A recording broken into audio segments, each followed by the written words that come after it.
capital, it's about capital. So if the opportunities come up, then the capital will flow. This is how money works. Money goes where money makes more money. It's the reality of the world we live in. There are things like Section 12J that will attract money flow, but the opportunities need to happen there. So there needs to be new innovation in business or more trading. I mean, if you look at countries like India and how they take just the textile manufacturing business and they create a value chain with the wholesalers and retailers and even up to the man in the street that will sell you a shirt. Each one is making something out of it. So these are not new ideas. We just have to copy what works in these countries and the money will come. You have this big figure, 480 billion rand, that is the value put against guarantees from state-owned enterprises that the government has to deal with. So one big case in point this afternoon, I would imagine, is the issue of South African Airways. Where is he going to get the money from to bail out this airline once again? We've spoken about the fact that Telkom shares of the government was up for sale, but I see subsequently that's been retreated. Is it about selling more assets from government to get the money? So that's the difficulty. It's definitely not tax. It can't come from tax. Selling government assets is like selling the family jewels. You don't want to be doing that. So the tougher question is, should we have a national carrier? If you look at other countries and the way their airlines have privatized. I'm told that the minister's on. Let's go right into the plenary now and join Malusi Gigaba as he delivers the medium-term budget policy statement. Republic of Niger in the National Assembly. We welcome all our guests to the Parliament of the Republic of South Africa. The first to the fourth orders will be read by the Secretary of the National Assembly. Speaker.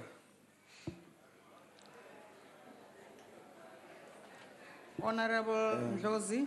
Thank you, Honorable Speaker. I want to rise with all earnestness and with due respect. Speaker, we have a big problem in that we cannot be seen to be compliant and corroborating with crime. What is the point on which you are rising? This is the point of 92 in terms of the rules.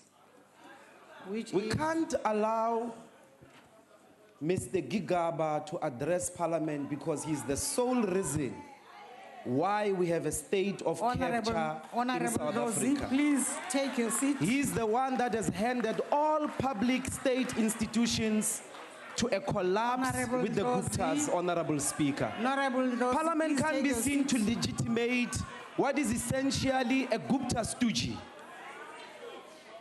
There's no difference between him and Dutuzane. Honorable Ndlozi, please it's literally going there. He's an extension of Mr. Zuma in the Treasury to frustrate our funds. Please take your seat. We are persuading this House that let's allow the commission to be set up. Let's not be associated with criminals. Gigaba is a criminal. Honorable Speaker, may I ask?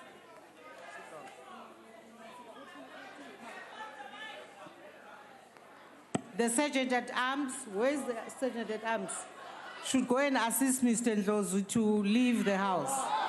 No, you must first ask him to leave. Honorable Speaker. Cannot. Speaker. You must first ask him to Honorable leave. Speaker.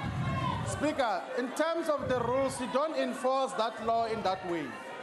There's a legitimate issue that is being raised here. Honorable. You can't allow a Gupta boy, a boy of the to address this House.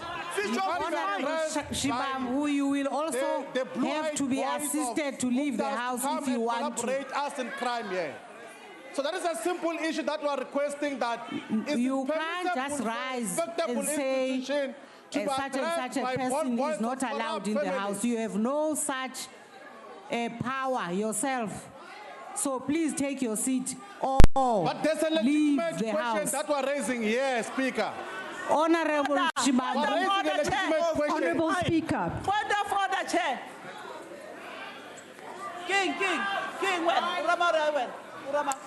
The Sergeant at Arms Honourable Speaker. must please assist Honourable Speaker, those. you cannot just decide to remove people when you feel like it. Speaker,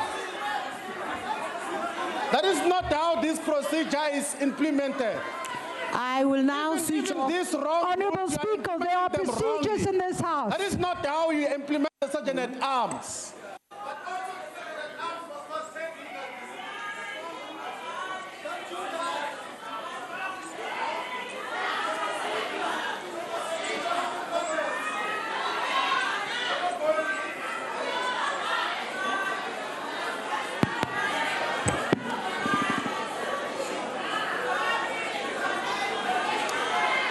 Honorable members, I have asked you to take your seats, and I'm now on the floor, and I'm asking you to be orderly and to take your seats.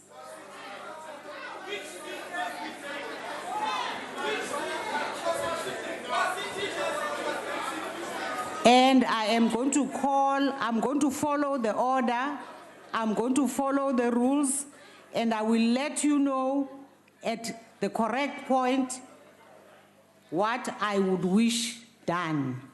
And you will not disrupt the business of this afternoon. And if you insist on your behavior, we shall have to ask you to leave us to proceed with the business of the House. Today, we are going to have the business of the House proceeded with. And we insist on the business of the House proceeding. And it can't be your word against mine.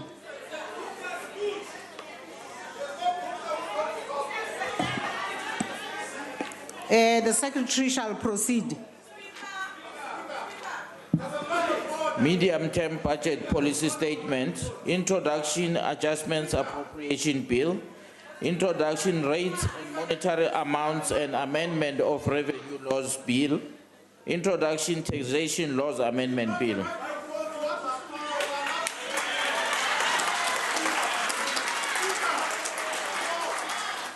Honorable members of the EFF, before I call upon the minister, I want to know whether you have made up your mind which one of you I'm listening to.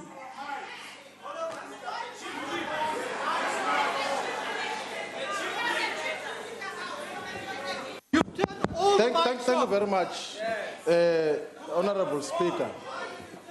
We're raising a legitimate question here that South Africa is in crisis because of Mr. Gigaba, who ended over state Honorable Shibambu, to the Guptas.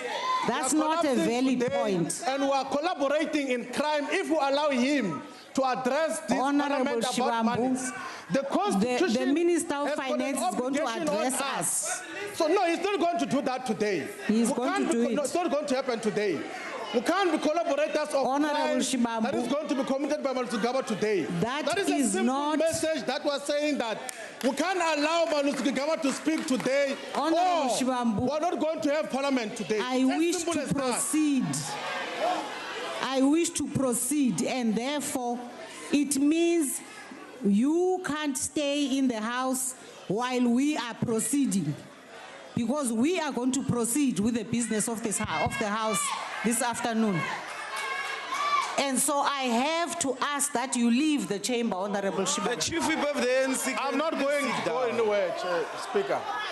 We're not leaving to anywhere. This is our parliament. We've been elected by the people of South Africa. Honorable We're not Shibambu. going to allow a criminal to address this House today, please. No, Honorable Shibambu. You really have to take yourself and your job seriously.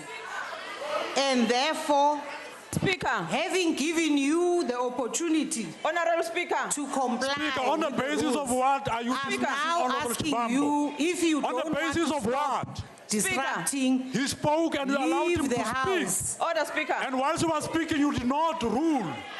Speaker, I'm calling On the on basis point of order. what? Honorable members, you know that if you have any allegations about the minister, how you must submit them. You know how to submit them, not in this rowdy, disruptive fashion. Speaker, we are not rowdy. We are calling for a point of order as members of parliament. Can you recognize us? Can you listen to us? Don't rush us, Speaker. Just listen to us and then respond. There are rules in this house, Speaker. We can't just you, please. The chief whip of the majority party, I'm told, has had his hand for some time. But Speaker, can you recognize me first? No, I'm not recognizing. My hand is up, Speaker. Honorable chief whip, please. But Speaker, you see, we are not neutral. I am not. I have my hand recognizing you. I've before the chief whip of the Take your seat, ANC. Honorable Shope. Yeah, please recognize me as well. I'm the member of this house as well. Take your seat, Honorable Shope. Please take rise, Honorable Speaker. Before you allow, Honorable Speaker. Speaker. Our rules, Honorable Speaker, are clear, and they say if anyone in this house has an allegation to make against any member of this house, it can only be made through a substantive motion.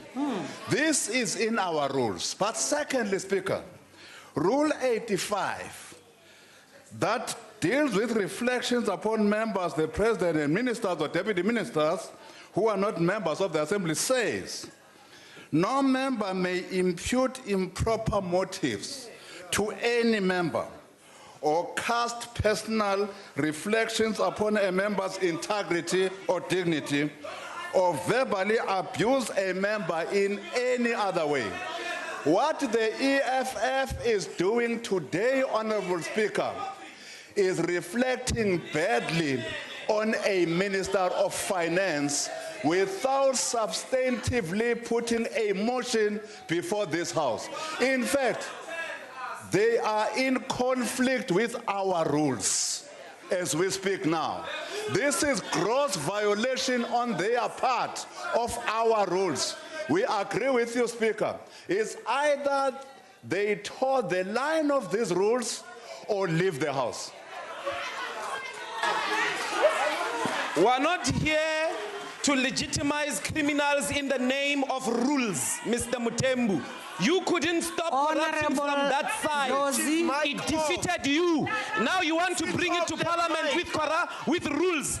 Gigaba is a Gupta stooge. He's there to steal the people's resources. That is what he is. I have given you a further opportunity to comply with the directives of the chair as assisted by the Sergeant at Arms and the General House that is cooperative and waiting for us to proceed with the business of the House, and the honorable, supposed to be honorable members of the EFF benches are consistently showing an attitude of not being able and not willing to respect the House and to respect the rules. That is not how rules are applied. Honorable Shibambu, I'm not going to be lectured by you about what the rules are saying. I am not going to allow you, and I'm asking you now to leave the chamber. Honorable Shibambu, you can't generalize the whole caucus of the Honorable Shibambu, who are you talking about now? I'm talking about Honorable Shibambu. If you know what your job is. Only, don't address the whole caucus. I am also addressing Honorable Ndlozi, and I'm addressing all other EFF Must I stand or sit down when you address me? All other EFF members who are also disruptively raising their so-called points of order when they know that they are being disruptive, including Honorable Mkhalipi. But Speaker, I am not recognizing you. But we have our hand up, Speaker, and you don't want to point at us. Take your seat. But you give Jackson Mthembu the chance to speak. Why are you not neutral, Speaker? We are members of parliament. You are don't want to be given a chance to speak. Yes, I had my hand You want up. to disrupt the No, House. we are members. You want to be disrupting the House. No, That's Speaker, what you've please come with. listen to us. Honorable members. Rule 31. Rule 31, Speaker. Speaker, you are inconsistent, you are biased. You have just given Mr. Jackson Tembu an ample of time to address the House without interrupting him.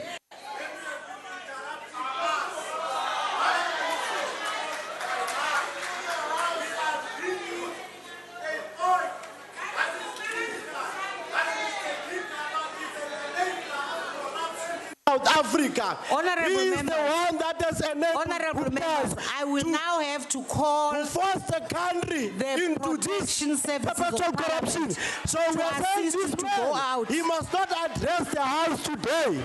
Because if he address the House, we will be complicit to corruption. This is what is going to happen. This is what is going to happen. We're giving a way forward now. We're going to leave you to continue with your corruption and listening to a corrupt person.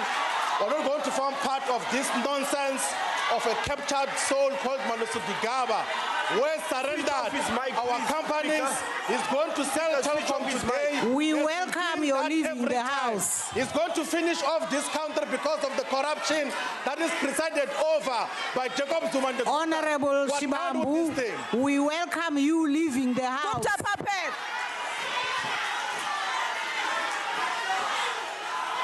This is not your house, this is our house.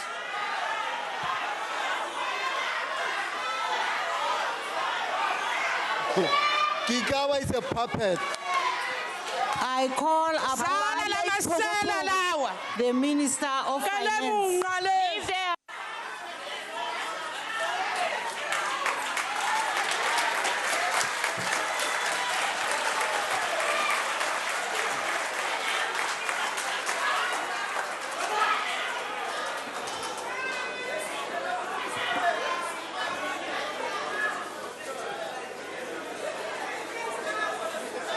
Thank you.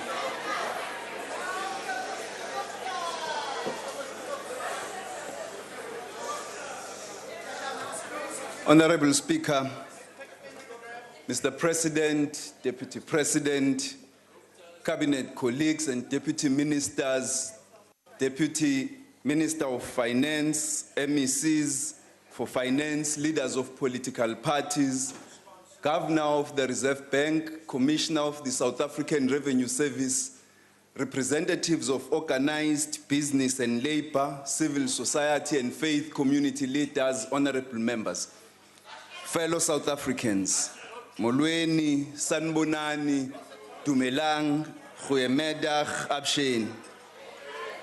It is my privilege to present the 20th medium-term budget policy statement for consideration of the House and all South Africans.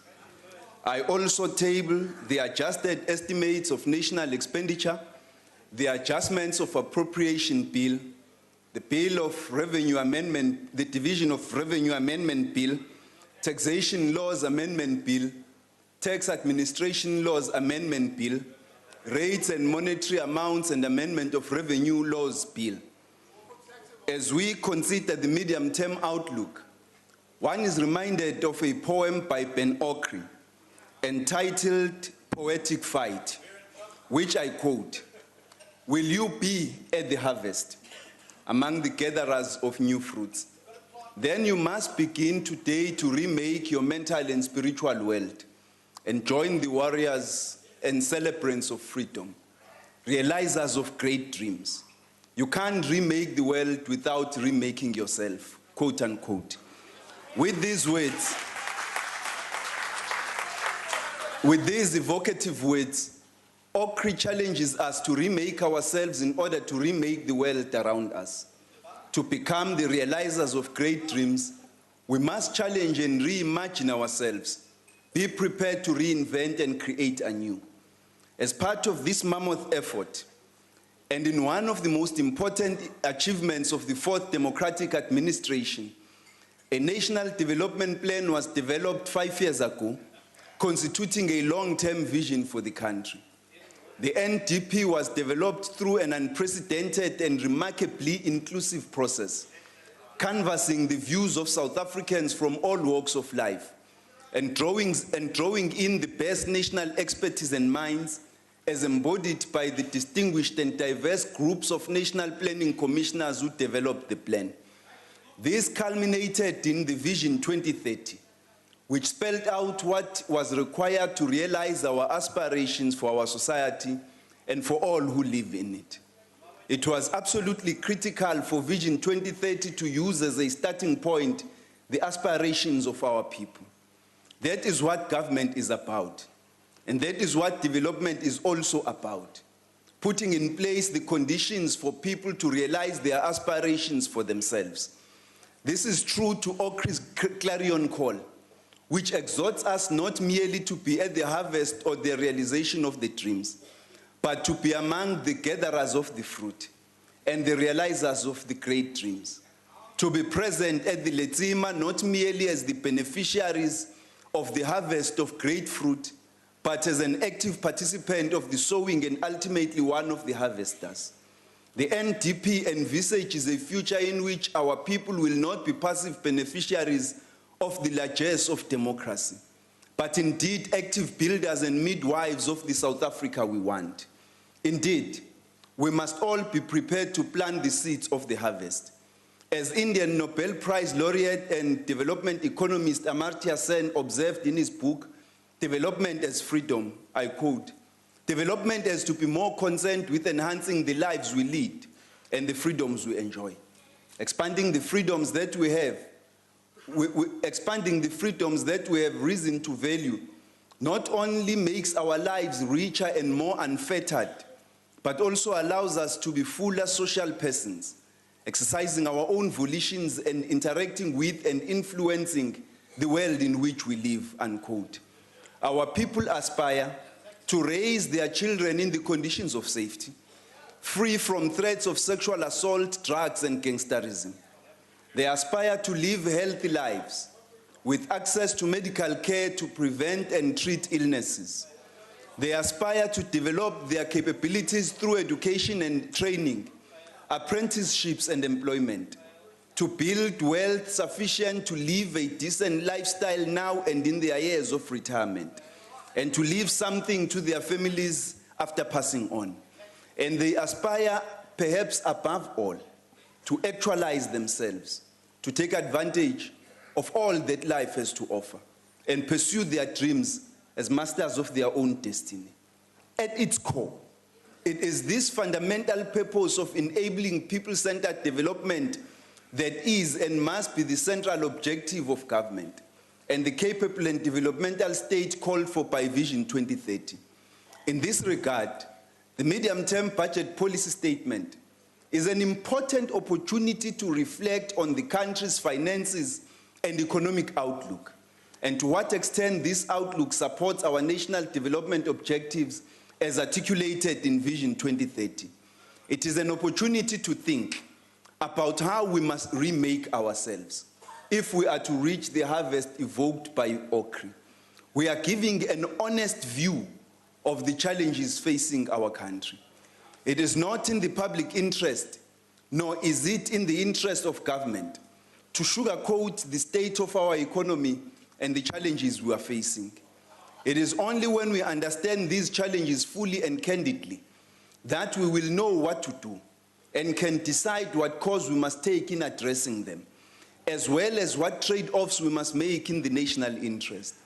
The fiscal framework we present to you recognizes this and does exactly this. The period ahead is not going to be an easy one. Our resolve is to remain on course and not to deviate irretrievably from the fiscal consolidation agenda we embarked on a few years ago. We will continue to optimize, to squeeze and innovate, to improve the quality and efficiency of our spending. We will continue to explore options available to us to stretch the reins in our care, to address the challenges faced by the majority of the South African people, particularly unemployment, poverty, and inequality, and the myriad social problems which emanate from these. It is tough, but we must rise to the occasion. Improving our economic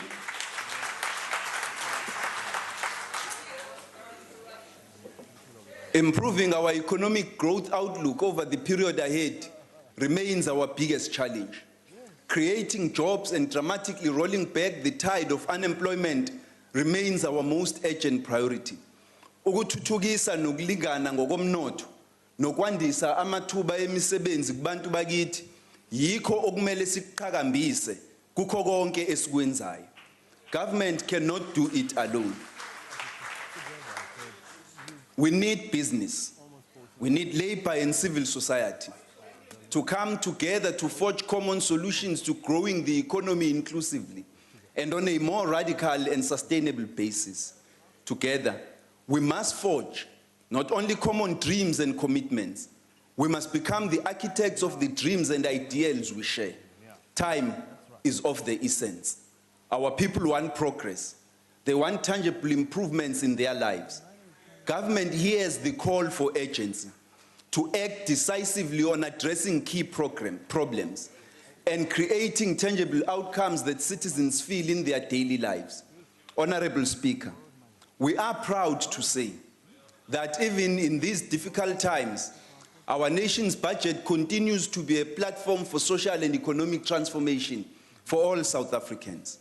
The budget is strongly aligned with our constitutional imperatives and is highly progressive. 2/3 of spending goes to realizing social rights enshrined in the Constitution.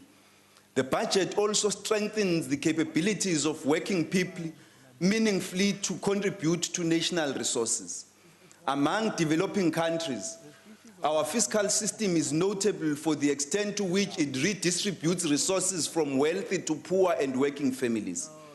In response to spatial inequality, it develops township economies and connects them to economic opportunities and transfers significant resources from urban to rural communities. It cannot be overstated that the budget's ability to advance constitutional and development objectives relies on economic growth as a prerequisite. I now turn to the medium-term economic outlook. Honorable Speaker, we have had to revise economic growth projections downwards from 1.3% as tabled at the time of the budget to 0.7% for 2017. Growth is subsequently expected to increase slowly, reaching 1.9% in 2020. This trend assumes that the status quo prevails. Therefore, we have the power to change our course, the political, social, and economic agency to chart a new path. The global environment may be helpful as growth is improving despite persisting risks. The IMF projects that global growth will average 3.6% in 2017 and reached 3.7% in 2018. The positive global outlook reflects a recovery in demand and trade in Europe and Asia. World trade volumes are expected to rise by 4.2% in 2017. Low interest rates in the US, Europe, and Japan remain supportive of growth. The US will reach its pre-crisis average growth rate of 2.3% next year, which bodes well for broader global conditions. The euro area will continue to benefit from strong domestic demand. In Japan, better than expected growth in net exports is likely to improve its performance in 2017. Brazil and Russia have returned to growth after lengthy recessions. Growth in Brazil has been supported by a strong export performance. In Russia, stabilizing oil prices and improved confidence have contributed to improved growth outcomes. Similarly, the outlook for sub-Saharan Africa is projected to recover to 2.6% in 2017 and climb to 3.4% in 2018, which is, however, still below the average in the pre-crisis years. Growth outcomes vary across the region, but there are many opportunities. For example, Kenya and Ethiopia are expected to grow at 5% and 8.5% respectively in 2017 due to strong domestic demand and infrastructure investment. Our firms are in a great position to capitalize on renewed growth in Africa. The development of our region will depend on how we leverage our global relations and the ability to mobilize both domestic and international resources. A key opportunity in this regard is to improve regional trade by upgrading key ports of entry, especially Beit Bridge, which is the gateway to the North-South corridor. The Department of Home Affairs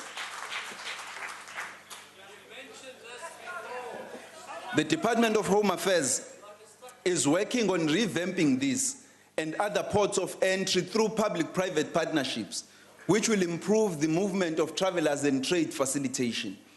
Regional development requires capacity building in areas of capital markets, tax collection, combating illicit financial flows, budgeting, infrastructure financing and development, and many others. Together with Germany, we will be chairing a working group at the G20, focusing on mobilizing financing for infrastructure in the African continent. As the global and African economy improves, we need to better position ourselves to take advantage of the improved global outlook and in turn, strengthen our medium and long-term growth prospects. There is no magic bullet to do this. Much depends on the policy choices made and the effectiveness of their implementation. Procrastination and dithering must end. We must demonstrate decisive leadership. We must plant the seeds of the harvest we want to reap. Progress on the reform agenda is critical if we are to take advantage of changing global conditions. We need to increase the pace of reforms. Government must improve its productivity and decisiveness. Achieving inclusive growth and transformation. Honorable Speaker, at the advent of our democracy, the people and their leadership forged a social contract to pursue a better life for all. The platform for this had already been laid out during the course of our long, arduous, and gallant struggle for freedom, which sought not only political rights, but fundamental socio-economic transformation which would benefit all the people. The Freedom Charter articulated our common aspirations for a future in which the people shall govern, enjoy political and socio-economic freedom, and live in peace with their neighbors. During this, the centenary of O.R. Tambo, it is befitting to reflect on the prophetic words of the great man who did as much as anyone to usher in the democratic dispensation we enjoy today. He predicted that economic transformation would be the core issue of national dialogue in the democratic period, saying that, I quote, "The issues as to how the wealth of the country is redistributed for the benefit of all our people, how the economy is remolded in order that all South Africans may thrive and prosper, are of prime importance and should find their solutions in the context of democracy. These are matters requiring the participation of the people, issues to be settled by informed debate and discussion in a democratic and sovereign parliament rather than through street battles," close quote. He predicted this very moment, that democratically elected government leaders with the people's participation would forge solutions which would ensure the prosperity of all South Africans.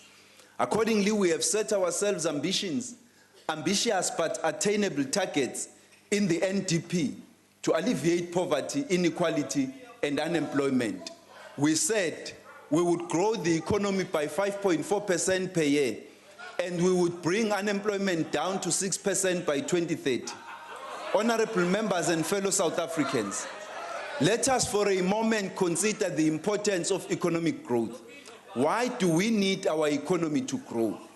It is economic growth that creates employment opportunities, that creates opportunities for large and small businesses to thrive, that allows our population to accumulate wealth, that supports increases in government revenues, and facilitates the expansion of social programs. Economic growth generates the tax revenues that allow the rollout of housing, water and sanitation, health services, education, and many other services the government provides. Growth is therefore a precondition for our ability to deliver on the promise for a better life for all. Disappointingly, between 2010 and 2016, the level of economic growth compares very poorly against our NDP ambitions.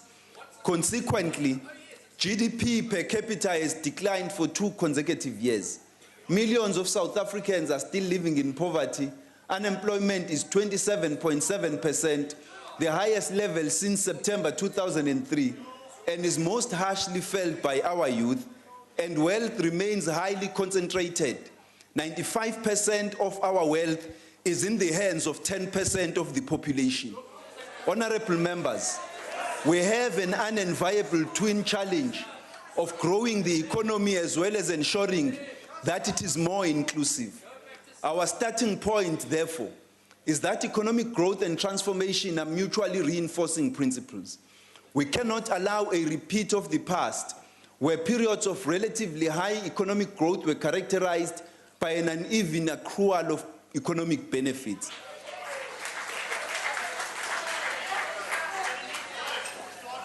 There should be no doubt that an economy that grows should ensure that all our people live productive, prosperous, and dignified lives. The economic exclusion of a vast section of the population undermines the realization of the constitutional vision of a more equal society. This economic exclusion is driven by a range of challenges that have been well documented over the years. For example, direct black ownership and management of the economy remains extremely low. Employment equity remains a challenge, with progress for black people and women participating at top and senior management levels having apparently stalled. A high degree of market concentration with low competition and high barriers to entry. In several sectors, a handful of companies dominate, controlling more than 80 to 90% of the market share. Prospective market entrants find it extremely difficult to break in, as dominant companies enjoy seemingly insurmountable advantages. Historically segregated and entrenched spatial planning affect travel costs as well as job search, and effectively disadvantages many individuals from equal participation in the economy. These distortions in the economy are unsustainable.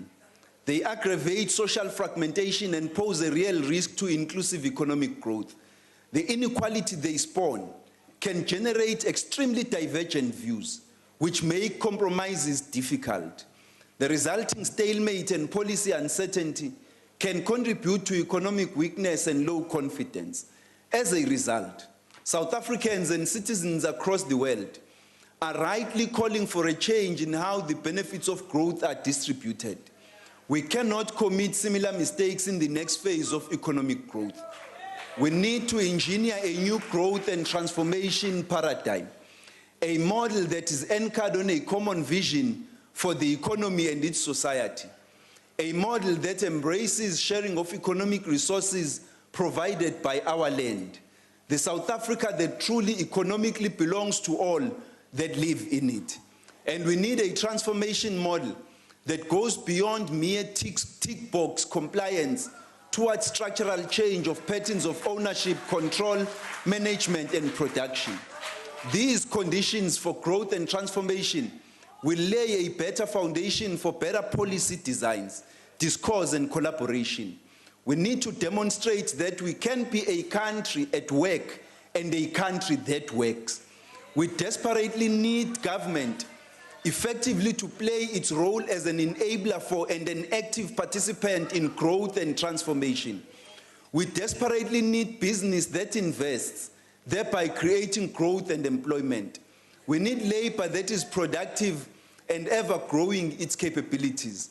We need a society that aids progress through constructive dialogue, active citizenship, and social tolerance. In this regard, I would like to highlight the encouraging example of the CEO's initiative, which brings together various business formations across economic sectors. I commend them for advancing efforts on a youth employment service initiative to bring close to 1 million young South Africans into internship over the next 3 years, setting up a 1.5 billion rand small and medium-sized enterprise fund, which will soon be operational. I highlight these developments to show the power in having a unity of purpose. This medium-term budget policy statement reaffirms our collective commitment to inclusive growth, transformation, and competitiveness, because these 3 policy objectives form a virtuous cycle. Our next phase of growth must be characterized by radical socio-economic transformation, broadly defined by President Zuma in this year's State of the Nation address as, I quote, fundamental changes to the structures, systems, institutions, and patterns of ownership, management, and control of the economy in favor of all South Africans, especially the poor, the majority of whom are African and female, close quote. Kumele sifinyelelise inqubekela phambili nentuthuko kubantu bonke, ikakhulukazi kubantu abantsundu, abantu besifazane, kanjalo nabantu abasha. Broad-based economic transformation opens up the economy to those previously marginalized, generating new businesses and wealth. It is about transforming key sectors of the economy to support globally competitive production. Slow progress and poor cooperation has given rise to a lack of trust between stakeholders and policy contestation that has compromised the economy and confidence. For example, it is critical that we resolve the impasse in the mining sector, which is critical to the South African economy. Government and business must find common ground on a mining charter which attracts investments, advances transformation, and benefits workers and communities. Government is eager to get all parties back to the negotiating table to find a solution. In the immediate term, we need to rebuild confidence as a matter of urgency and also work to engender an economic system that is built on a common vision. Honorable members, business and consumer confidence are currently at historical lows. This has direct negative consequences for investment, job creation, and household spending. Confidence indicators can be self-reinforcing and self-fulfilling as they serve as leading indicators to investment and employment growth, which is critical for overall economy. For example, when business is optimistic about prevailing and the prospects of economic conditions, they will set in motion a virtuous cycle of accelerating investment, employment, and income growth, which will ultimately boost economic activity.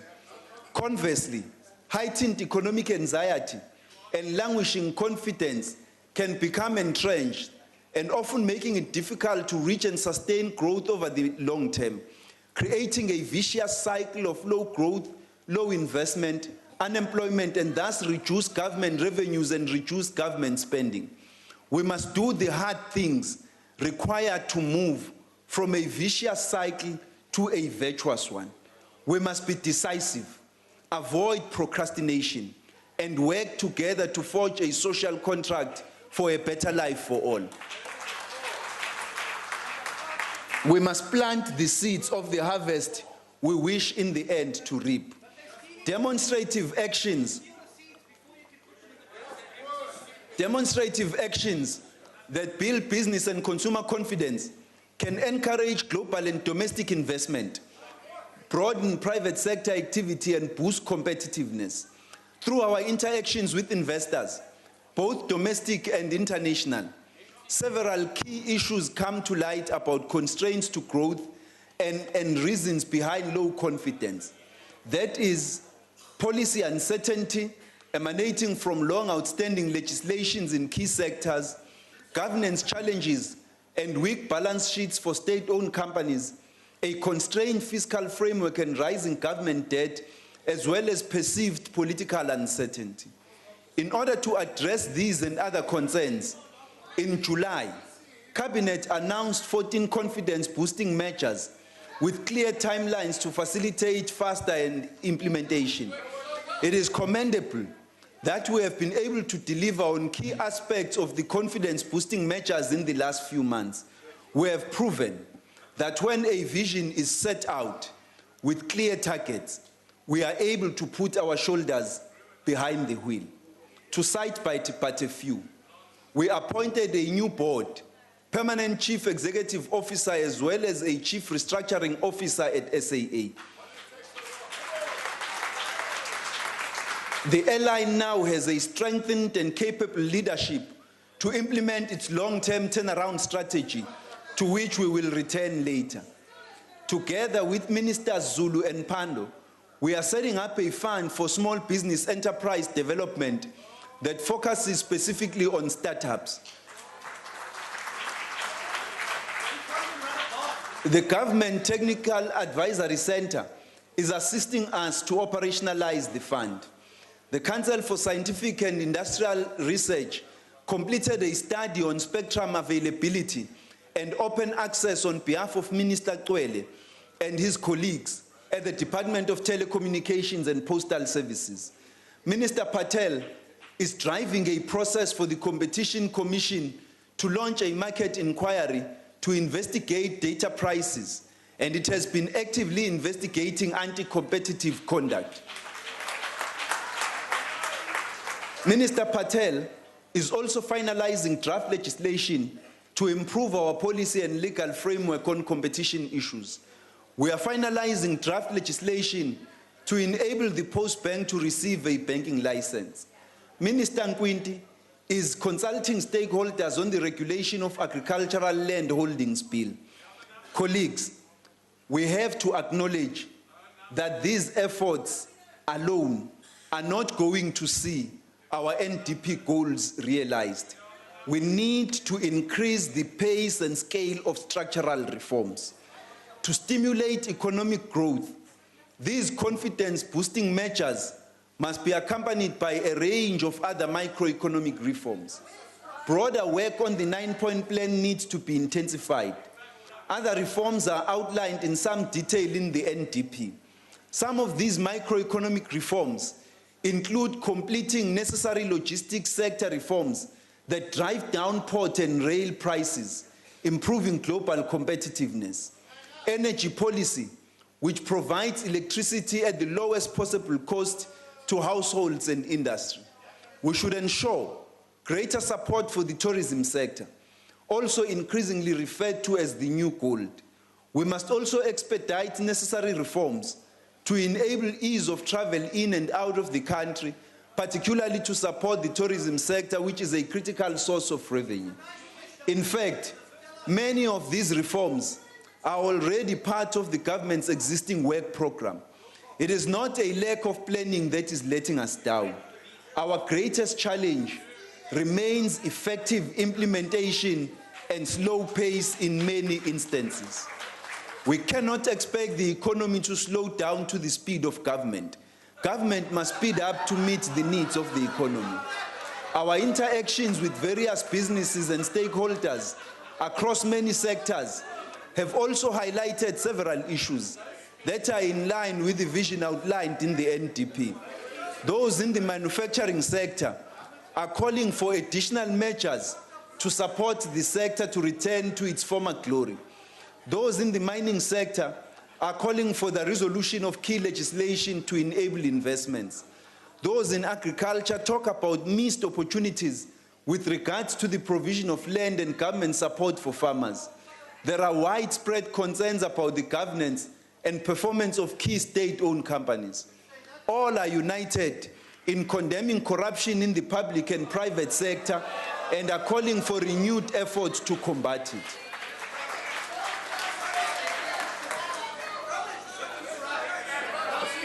Minister Davis and I agree on the importance of the manufacturing sector in supporting sustainable growth in the long term. Manufacturing is vital in that it forms the basis of a modern economy by raising productivity levels, innovation, and driving structural change.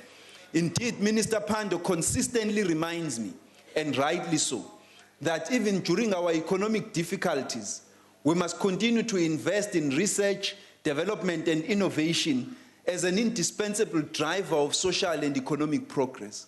The manufacturing sector links agricultural production and resource extraction to high value addition, which is critical for our trade balance. In a nutshell, manufacturing is critical to our aspirations as an economy to grow, create decent and sustainable jobs, transform, and develop into a modern society. Public procurement with a strong localization support component is an important tool of industrial development across the world and has already started delivering results. The current preferential procurement regulations provide the following. The targeted procurement through pre-qualifying on the basis of a BEE status level or SMME or designated groups. That is black youth, women, cooperatives, township and rural enterprises, and military veterans. Compulsory subcontracting to designated groups in all projects or contracts above 30 million rand. Nothing prevents organs of state from applying subcontracting provisions in projects or contracts below 30 million rand. Designation of sectors and industries for localization to support industrial development, localization and job creation.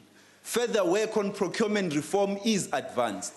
The Public Procurement Bill, which we plan to table in the National Assembly in 2018, provides for the following among others. 1. Set-asides in the allocation of contracts for the protection or advancement of designated groups, including township and rural enterprises, black women and youth-owned enterprises, cooperatives and people with disabilities, to name but a few. It proposes tools for optimizing efficiency and effectiveness and value for money. The bill will consolidate this fragmented procurement legislative landscape and provide for a single overarching national procurement framework for all spheres of government. However, the government cannot do this alone, as it can only buy so much. In order for procurement to have a lasting impact on our manufacturing sector, we need the private sector to match us in these efforts. The Proudly South African campaign must be deepened and expanded. I would like to challenge my co-chair in the CEO's initiative, Mr. Chabu Mabuza, in his absence, to assist in putting localization firmly on the agenda of the CEO's initiative. Furthermore, we remain committed to providing incentives for investment, production, and employment in a way that is effective and provides the state with value for money. Let me now outline the fiscal framework. In the democratic period, our government has responded to our nation's high social needs with budgets which devote substantial resources to social spending. In our discussions about fiscal policy, we must not lose sight of the fact that the majority of South Africans rely on the services provided by government in order to live a decent life. These services are largely sustained by the greater part of consolidated government expenditure, which goes to social services, on education and training, healthcare, water, housing, public transport, and social protection. The fiscal framework, which supports these services, is threatened by the low growth we have experienced in recent years in an environment where there are new social pressures. Over the past 4 years, government has followed a path of measured fiscal consolidation, aiming to stabilize the debt to GDP ratio by reducing spending and introducing tax increases. This strategy met with some success, reflected in a narrowing primary deficit. But debt has continued to rise as a share of GDP as economic growth rates have declined. This year, sluggish economic growth has caused a significant reduction in the tax revenue outlook, which has significantly eroded government's fiscal position. Tax revenue is projected to fall short of the 2017 budget estimate of 50.8 billion rand in the current year, the largest downward revision since the 2009 recession. At the same time, additional appropriations of 13.7 billion rand to recapitalize South African Airways and the South African Post Office are being made. These have been partially offset by use of the contingency reserve. A shortfall of 3.9 billion rand remains. To ensure the expenditure ceiling is not breached, we have decided to dispose of a portion of government's telecom shares. We do not take this decision lightly, but we have had to, in order to maintain the credibility of the expenditure ceiling. As a result of these developments, the consolidated budget deficit will widen to 4.3% of GDP in 2017-18 against a 2017 budget target of 3.1% of GDP. We have been carefully deliberating on the best fiscal strategy to ensure the program of measured fiscal consolidation is not derailed. None of these options are free of the pain. Some would argue for the imposition of more austere measures, aggressively to rein in the growth of public debt. Others might argue that to reduce spending levels would further damage the economy. Government's short-term options to reverse this situation are limited. Given that per capita income is falling, the economic impact of further expenditure cuts or tax hikes could be counterproductive. Following several years of expenditure restraint, further budget cuts will involve hard choices and difficult compromises. Sudden or deep additional cuts that are not well targeted could put severe pressure on already stressed departmental budgets. At the same time, government is acutely aware of the dangers of unchecked debt accumulation. Debt service costs are the fastest growing category of expenditure, crowding out social and economic spending. By 2020-2021, nearly 15% of main budget revenue will be spent servicing debt. To confront these challenges, government has agreed on at least 4 elements. Firstly, to offset revenue shortfalls and reduce borrowing, the contingency reserve has been pared down to 16 billion rand over the next 3 years. Secondly, to consider fiscal efforts, a mix of expenditure cuts and revenue increases to address some of the revenue shortfall over the MTEF. Announcements will be made on these fiscal efforts at the time of the 2018 budget. Thirdly, over the medium term, government will maintain the ceiling on non-interest expenditure. New spending priorities will have to be met by funds reallocated from within existing limits.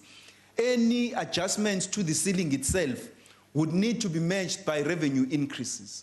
Fourthly, government recognizes that the best way to ensure that the sustainability of public finances is to achieve higher economic growth.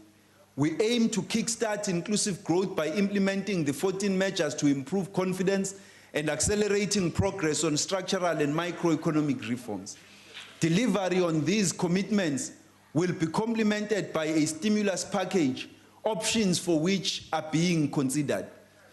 To summarize key points about the economic outlook and the fiscal framework in this MTVPS, conditions in the global economy continue to improve, but the risks of fiscal turbulence remains high, and the long-term outlook for growth and commodity prices remains muted. The 2017 budget projected GDP growth of 1.3% in 2017 is being revised downwards to 0.7%. We forecast growth of 1.1% in 2018 and 1.5% in 2019.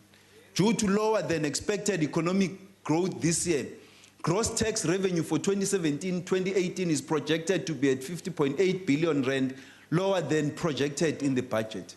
The consolidated budget deficit will widen to 4.3% of GDP in 2017-18, against a 2017 budget target of 3.1% of GDP. Gross national debt is projected to reach 61% of GDP by 2022, with debt service costs approaching 15% of main budget revenue by 2020-2021. Government aims to resolve the setback in fiscal consolidation by paring down the contingency reserve over the MTEF, cutting into the deficit with fiscal efforts to be announced in the 2018 budget, kickstarting higher economic growth by implementing confidence-boosting measures and implementing reforms, and maintaining the expenditure ceiling.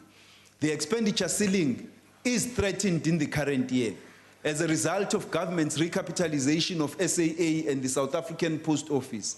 In that regard, government is disposing of a portion of its telecom shares to avoid a breach, with an option to buy them back at a later stage.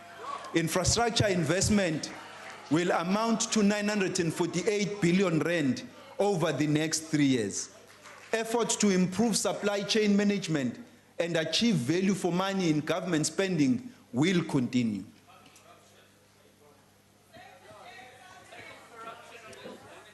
To ensure that the budget process is aligned to the NDP, the Department of Planning, Monitoring and Evaluation has prepared a mandate paper which contributes to better alignment between planning and budgeting by providing a clear link between the NDP, the medium-term strategic framework, and budget choices, which recognizes that resources are finite and thus hard choices will need to be made about which government programs should continue and which should be postponed or shut down, as well as the need for more efficiency in the way departments deliver their programs, and which improves alignment between all spheres of government and includes inputs from other stakeholders like the provinces and local government on the budget before Cabinet approves the final version. Despite fiscal pressures, government will continue to protect spending on core social programs that benefit poor South Africans.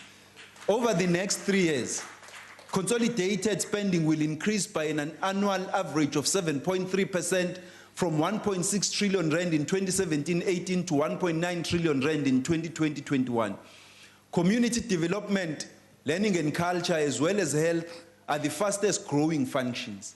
The student movement has correctly put the issue of higher education at the center of our transformation agenda. We cannot hope to grow and develop without the skills and intellectual capabilities that our universities and technical training colleges produce. The budget already makes an enormous contribution. The sector's budget is the fastest growing element of expenditure over the medium term, rising from 77 billion rand this year to 97 billion rand in 2020-21. This includes the provision of financial assistance to subsidize the education of more than 450,000 students every year. But clearly, more needs to be done. The Hehe Commission of Inquiry into Higher Education and Training has delivered its final report to the President, and we await the President's determination and announcement in this regard. Although the fiscal constraints we face are real and binding, we must make every effort to ensure that no academically deserving student is excluded due to financial constraints. Further announcements will be made in this regard, both in the State of the Nation Address and Budget 2018. The Adjustment Appropriation Bill allows for the provision to the budget tabled in February as prescribed in the PFMA. With respect to the division of revenue between the three spheres of government, MTBPS sets out revenue projections and the proposed MTEF for the 3-year period ahead. The division of revenue takes account of the respective functions and own revenue-raising potential of each sphere. Over the next 3 years, the proposed division of revenue allocates 43.2% of non-interest spending to provinces, mainly for health, education, and social services, and 9.2% to municipalities to support the cost of delivering basic services to the poor. The finance MECs for the 9 provinces share my commitment to eliminating wasteful spending across government and ensuring that our public funds are used for the benefit of our citizens. Provinces have already made good progress in reducing spending on non-priority items and in managing the growth of their wage bills. They are now making strides towards also using their procurement budgets to drive local economic development and transformation. Government is continuing to review the formula used to allocate the provincial equitable share among the 9 provinces to ensure that it remains impartial and fair while responding to the needs of provinces. The priority government places on the social services that provinces deliver, including health, basic education, and social development services that account for nearly 80% of provincial spending, is reflected in the growth of provincial allocations by an average of 7.2% a year over the MTEF, well above projected inflation. South Africa is an urbanizing country. Over 70% of households will live in urban areas by 2030. All over the world, urbanization has been associated with a reduction in absolute levels of poverty and rising prosperity. But due to the massive inequalities and social legacy of apartheid, South Africa is at risk of missing the benefits of this urban revolution. Government is on course to position cities and towns as the engines of future economic growth. But to do so, It has embarked on the program to radically transform the spatial footprint of our urban areas and rid ourselves of the distorted, inefficient, and highly unequal spatial legacy of apartheid as clearly set out in the NDP. Recently, Cabinet approved the Integrated Urban Development Framework that will guide our response to urbanization across all its dimensions. Already, the Cities Support Program is under implementation in metropolitan municipalities and will be scaled up from 2018. A complementary program for secondary cities has also been prepared and will begin to roll out in Polokwane and Umhlatuze from next year. Similar initiatives are under development for regeneration of small towns. The estimated infrastructure expenditure of 948 billion rand, Speaker, over the MTEF period constitutes some 5.9% of GDP over the same period, an important contributor to growth and employment.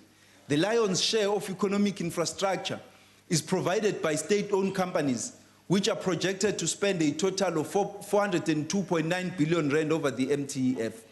Municipal spending is projected to be 197 billion rand, whilst the provinces are anticipated to spend 208 billion rand over the MTEF.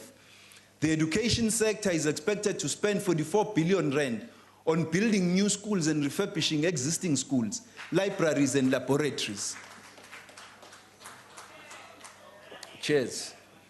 Government is embarking on a number of new initiatives in infrastructure in order to improve the quality of our infrastructure spending. This includes maintenance of existing infrastructure, improved procurement of infrastructure projects, better conditional grant terms to eliminate inefficiencies and underspending. Cabinet has approved a budget facility for infrastructure, which aims to overcome shortcomings in planning and execution of large infrastructure projects. It has begun considering proposals in, amongst others, water, rail, development, broadband, magistrate and high court construction and refurbishment.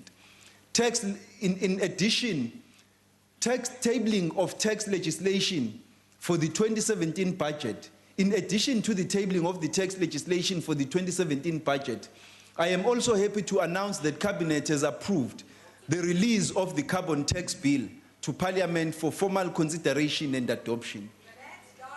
The fairness and integrity of the tax system is critical for the deep social contract between government and the people, and shapes the willingness of the people to pay their just dues, to the state which governs on their behalf.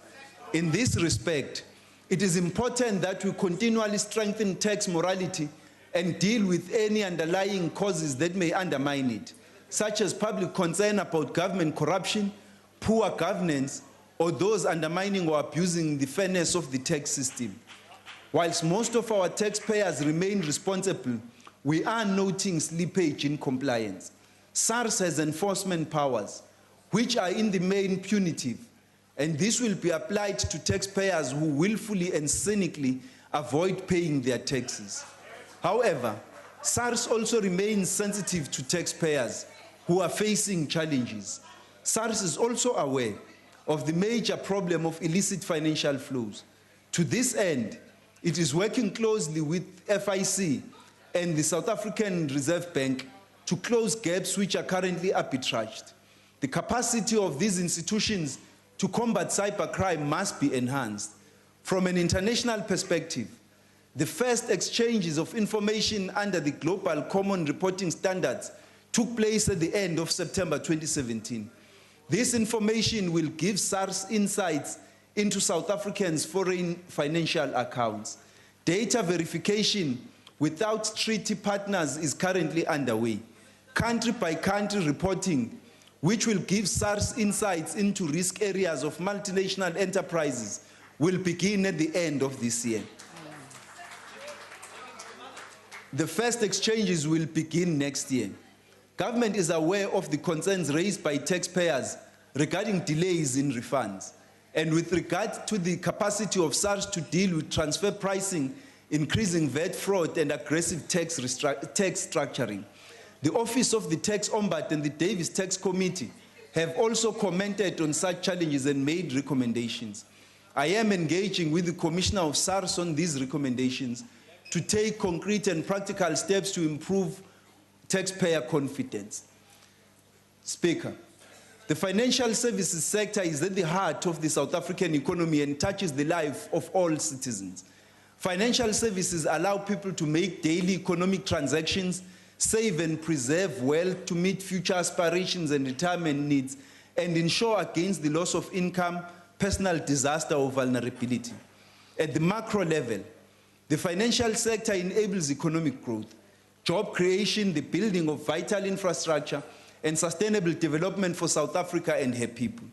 The new Twin Peaks system of financial regulation represents a significant reform. It will create a new regulator for market conduct, which will substantially improve the way financial institutions treat their customers. For too long, consumers have been sold inappropriate products and faced high costs and a wall of opaqueness.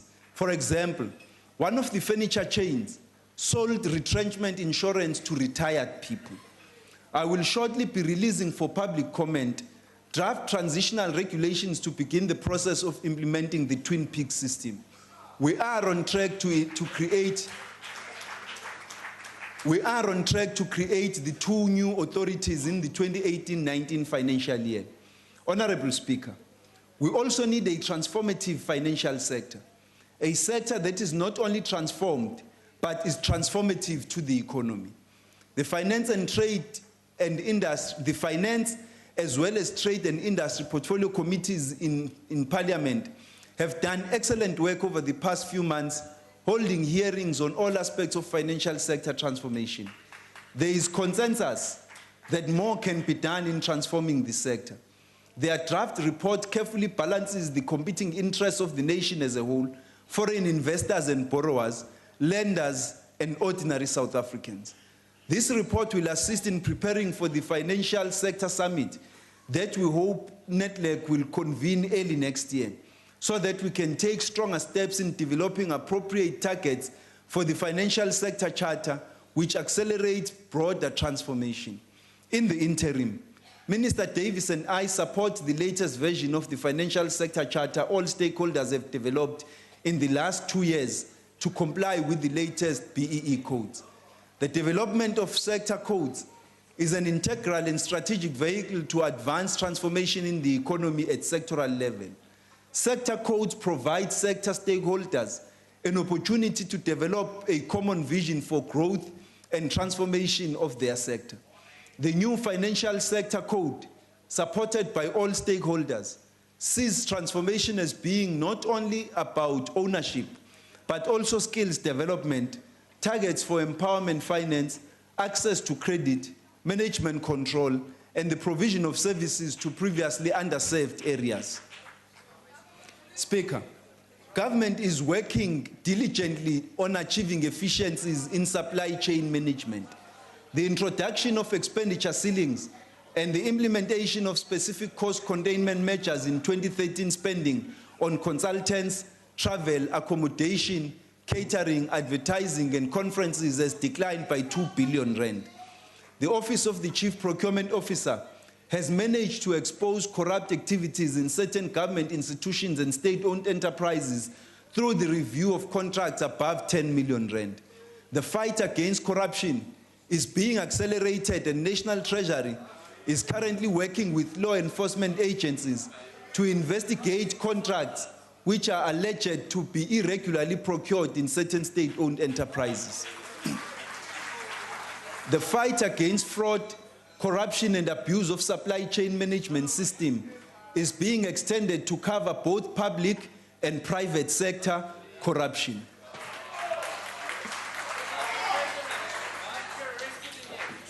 This includes restricting companies found to have contravened competition laws through collusive practices which rob government and citizens of billions of rands. The OCPO has strengthened the initiatives to modernize public procurement through the use of technology to automate procurement processes, to simplify and reduce the cost of doing business with government, generate savings through centrally arranged contracts, and implementation of a differentiated procurement approach through strategic procurement initiatives. The National Treasury and provincial treasuries are working with relevant government departments in identifying sectors and commodities for potential investment by black industrialists to promote local industrialization and local economic development for job creation. The payment of legitimate invoices to suppliers within the 30 days is critical for SMEs. Failure to do so is devastating for small businesses and is a financial misconduct in terms of the PFMA and MFMA. Therefore, accounting officers and accounting authorities who fail to do so should be charged for financial misconduct. There must be consequence management in this regard. Furthermore, performance agreements of accounting officers and accounting authorities must include timeous payment of suppliers as one of the key performance areas. Speaker, recent years have seen worrying developments with regards to state-owned companies, with worrying trends of governance failures, corruption, operational inefficiency, and the need for government bailouts. In this way, state-owned companies are developing a poor reputation with the public at large and have become a major fiscal risk to the country due to government guarantees of their debt. State-owned companies, some of which are amongst the biggest companies in the country, are powerful levers for the state to directly drive economic transformation. They have played a leading role in the development of world-class infrastructure which sustains the South African economy. South Korean development economist Ha Jun-chang points out that many advanced countries relied on state-owned companies to industrialize. They provide services to historically neglected communities, invest heavily in skills development, and support the development of and transformation of upstream suppliers and downstream customers.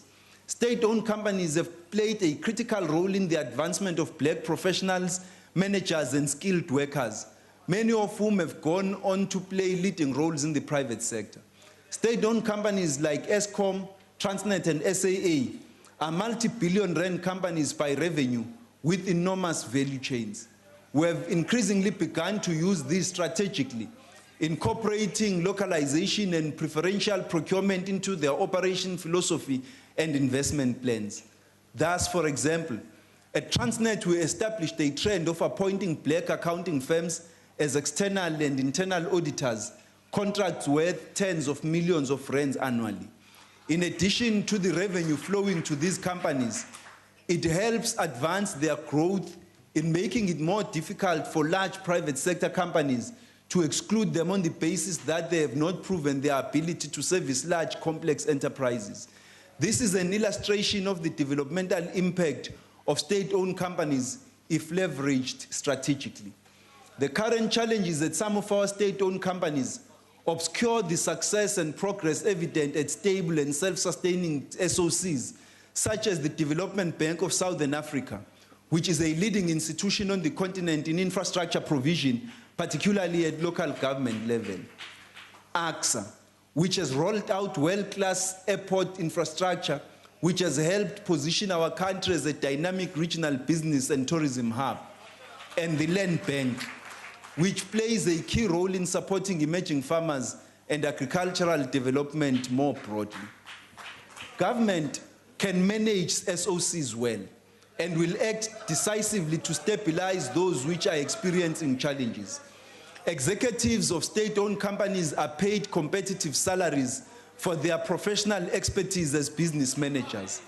The public, and indeed government as a shareholder, are correct to expect a lot of them. As the shareholder, we are tired of being dragged into crisis by those we employ to govern and manage state-owned companies. This must end. The trend of state-owned companies seeking bailouts to finance operational expenditure, inefficiency, and waste must also be brought to an end. In due course, National Treasury will make proposals to make our government guarantee framework more stringent. It is imperative that government ensures that the boards of directors in the state-owned companies are properly qualified ethical, and provide the requisite skill sets that will ensure that state-owned companies are soundly and profitably run properly to serve their mandates. This needs to be done without delay.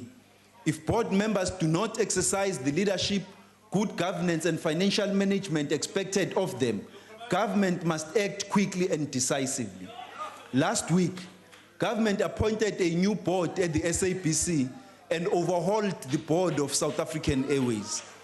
These entities now have trusted, capable boards which will be supported and expected to guide their institutions back to healthy and sustainable operating states. I would like to take this opportunity to thank the lenders to SAA, especially our local banks, for the understanding and patriotism they have displayed and the constructive role they continue to play in SAA's turnaround. After we meet the new board of SAA, we will pronounce on our plans to consolidate aviation assets and bring in a strategic equity partner for the airline. We believe a strategic equity partner can play an important role in SAA's turnaround, as well as unlocking value for the Fiscal, which has invested significantly in the airline over the years. Despite the current challenges, government remains convinced that retaining a national carrier is in the public interest. It is in our national interest to have influence over our connectivity to all parts of the world and not have to rely exclusively on the profit and scheduling considerations of global airlines. SAA sells South Africa's economy, tourism, and culture to every one of its passengers.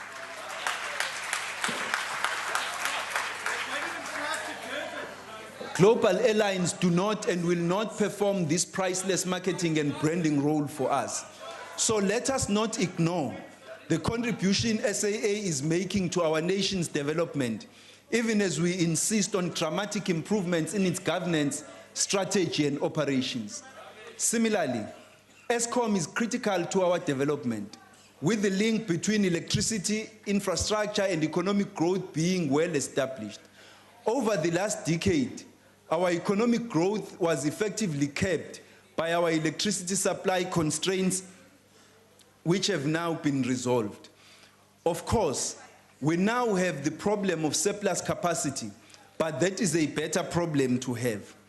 Eskom is addressing this by working with its intensive users to grow demand, as well as increasing exports to our neighboring countries.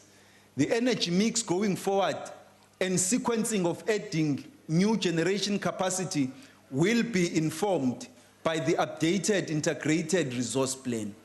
During the presidency budget vote on 31 May 2017, President Zuma reaffirmed the view that, I quote, "With regard to nuclear energy, we reiterate that the program will be implemented at a pace and scale that the country can afford," close quote. This will necessarily take the economic climate and electricity demand into consideration. It is Eskom's governance issues which are of major concern to government. The failures of governance, leadership, and financial management at Eskom are of grave concern. As government is guarantor over a significant portion of Eskom's debt, it has become a significant risk to the entire economy. Eskom is simply too important to the country to fail, and we will not allow it to. A team from National Treasury with the necessary expertise will work closely with the Department of Public Enterprises to address these governance, management, and financial management challenges at Eskom and report back periodically. Government commits to the following urgent steps. We will appoint a new board at Eskom before the end of November this year. Working with the new board, we will ensure a credible executive management team is put in place. We will ensure its financial management complies with the Public Financial Management Act and that irregular expenditure is accounted for. Honorable members, 5 years on from the adoption of the NDP Vision 2030, the fast growth that will enable us to make substantial progress in eliminating unemployment, poverty, and inequality remains elusive. we must find the wisdom, the humility, the vision and perspective to ask, how must we remake ourselves in order to build the South Africa we want? The global economy is growing again after the turbulence of the financial crisis and ensuing recovery. While not without risks, global conditions are favorable for South African growth. To take advantage of this, we must get out of our own way and forge a working coalition for inclusive growth and economic transformation. Restoring confidence is the cheapest form of stimulus we can inject. Delivering on the 14 confidence-boosting measures announced in July is a start. It must be followed up with structural and microeconomic reforms. Government must move at the pace required by society and the economy, not expected to slow down and wait on our behalf. We were once one of the world's greatest mining countries. We can be that again, this time with the benefits shared across the full spectrum of our society. We can industrialize our economy with manufacturing as a platform. We have one of the world's most beautiful countries with warm people and a rich culture and history. We can grow our tourism sector even more, creating sustainable jobs. Let us view tourism as an export growth sector. Government recognizes that action must be taken to stabilize gross public debt, requiring tough decisions on expenditure, even as we acknowledge that growth is the essential prerequisite for restoring the health of the nation's finances. Honorable members, the challenge is clear. We must drive inclusive growth and economic transformation. We must deliver on our commitments to regain the confidence of citizens and the business community. We must work with business, labor, and civil society to forge consensus on structural reforms and growth programs. We must bridge divides, make difficult decisions, and transcend special interests in the nation's interest. We must remake ourselves, and in so doing, remake our society. We must plant the seeds of the harvest we hope to reap. In that way, we can build the South Africa we want. We can bring forth the harvest and realization of our dreams. In the preface to his book, Development as Freedom, Amartya Sen again says right at the onset, and I quote, "We live in a world of unprecedented opulence, of a kind that would have been hard to imagine a century or two ago. There have also been changes beyond economic sphere, and yet we also live in a world with remarkable deprivation, destitution, and oppression. There are many new problems as well as old ones. Overcoming these problems is a central part of the exercise of development," close quote. But he proceeds to say, and I quote him again, "Indeed, individual agency is ultimately central to addressing these deprivations. On the other hand, the freedom of agency that we individually have is inescapably qualified and constrained by the social, political, and economic opportunities that are available to us. There is a deep complementarity between individual agency and social arrangements. Expansion of freedom is viewed in this approach both as the primary end and as the principal means of development," close quote. This is what we must pursue: the expansion of the frontiers of political, social, and economic opportunity for our people in order to enhance their freedom of agency. If the masses of our people must sow the seeds of the fruit they must harvest, then we must do all we can to uplift the growth of our economy by implementing the structural and state-owned company reforms required to get us out of the slow growth zone. As I have repeatedly said throughout this speech, it is in our hands. We must shake the complacency off, accept the urgent challenges we have, and increase the pace and scale of the implementation of the reforms. The medium-term budget policy statement is a collective policy statement of cabinet. Accordingly, Mr. President, President Zuma, Thank you very much for your guidance and leadership and support throughout this process.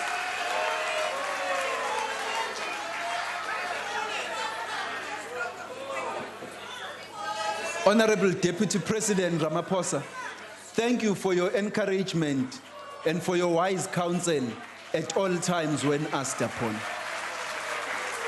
I would also like to thank my cabinet colleagues, members of the Ministers' Committee on the Budget and the Presidential Fiscal Committee for their cooperation and support. I wish to thank the premiers and finance MECs and municipal mayors for their commitment, cooperation and ideas in confronting our shared fiscal and financial responsibilities. Deputy Minister Buthelezi and Director General Mukhajane have given invaluable support throughout the budget process. Now, when someone was we were in another meeting and this colleague was trying to pronounce the DG's surname, after many attempts, he ended up saying, "Ay, Kalagajani."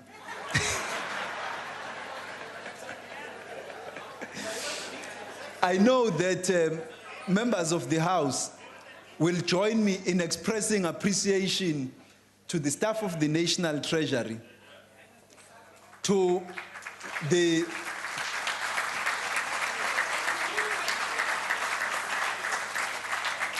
Governor of the South African Reserve Bank and the South African Reserve Bank staff,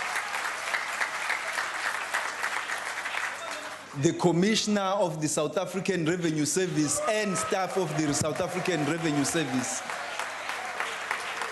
the finance family institutions. My sincere thanks also go to the Finance and Appropriation Committees, who are responsible for processing the Division of Revenue Amendment Bill, the Adjustments Appropriation Bill, the Finance Bill, and the Taxation Bills. And I wish to thank my predecessors, some of whom are present here in the House today. Comrade Pravin Gordhan, I saw him Pandlayat, right?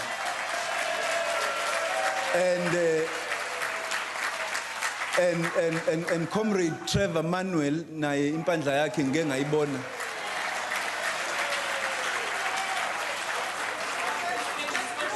For the support they have provided and the platform they have laid over the years.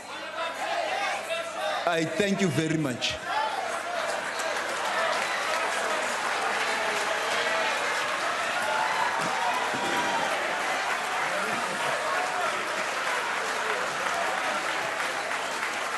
Thank you, honorable members.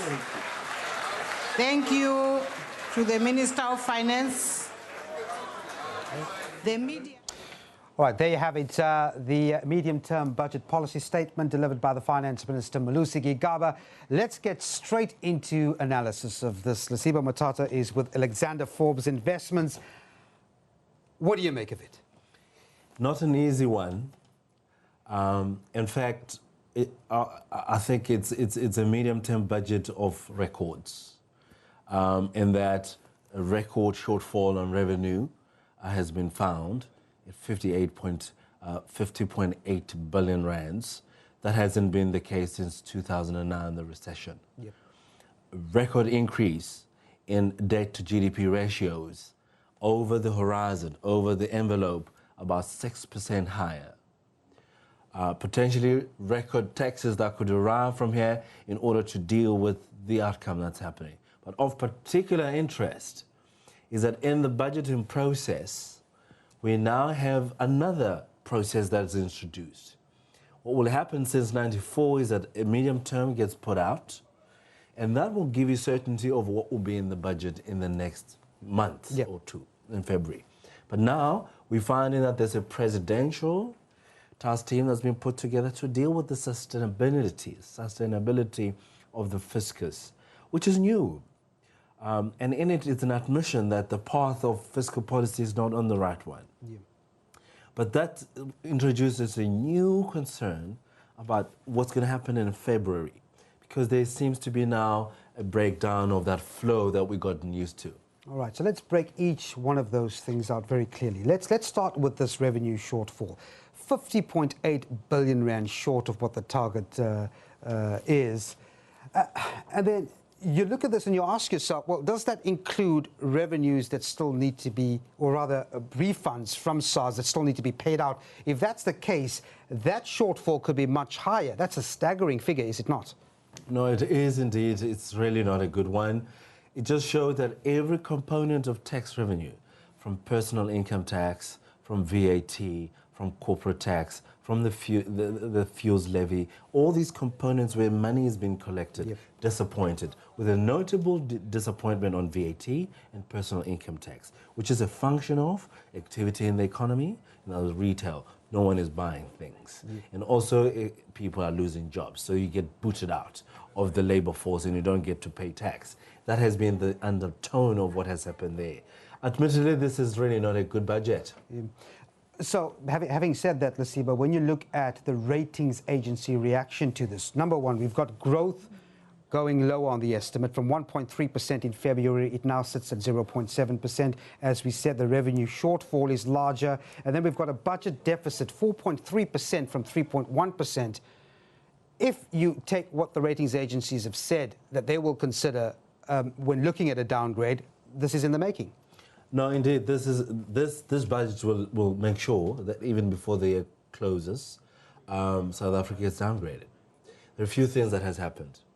The ceiling got introduced voluntarily, and it potentially could be breached going forward if these bailouts of SAA and the post office, etc., continues, or even the planned sale of Telkom. It's subject to market forces, hey? It's subject to people who buy it or not. It's subject to what price you fetch from it. There's a lot of uncertainty whether that will be fetching enough money to make sure that it will plug the hole. That's number one. In the February budget, which looks completely different to what we have now, because I was using one variable as a measure, it is what they call the primary balance, which is revenue, expenditure before interest is paid. So what we find there is that it was planned to go up. In fact, to have a positive balance going forward in the next 3 years in February. That has nosedived into negative territory. In fact, it suggests that the debt sustainability issue in SA will begin to arrive at the table. I want to talk about state-owned enterprises in a while, but let's just go now to the steps of Parliament. My colleague Abra Barbier is getting some political reaction to this budget statement. Devin, good afternoon. I'm on the steps of the National Assembly here on Stall Plain in Parliament. And of course, opposition parties, political parties, the ruling party, everybody's coming piling out of the National Assembly now following the Minister's speech. With me, first up, I have Steve Swart of the ACDP.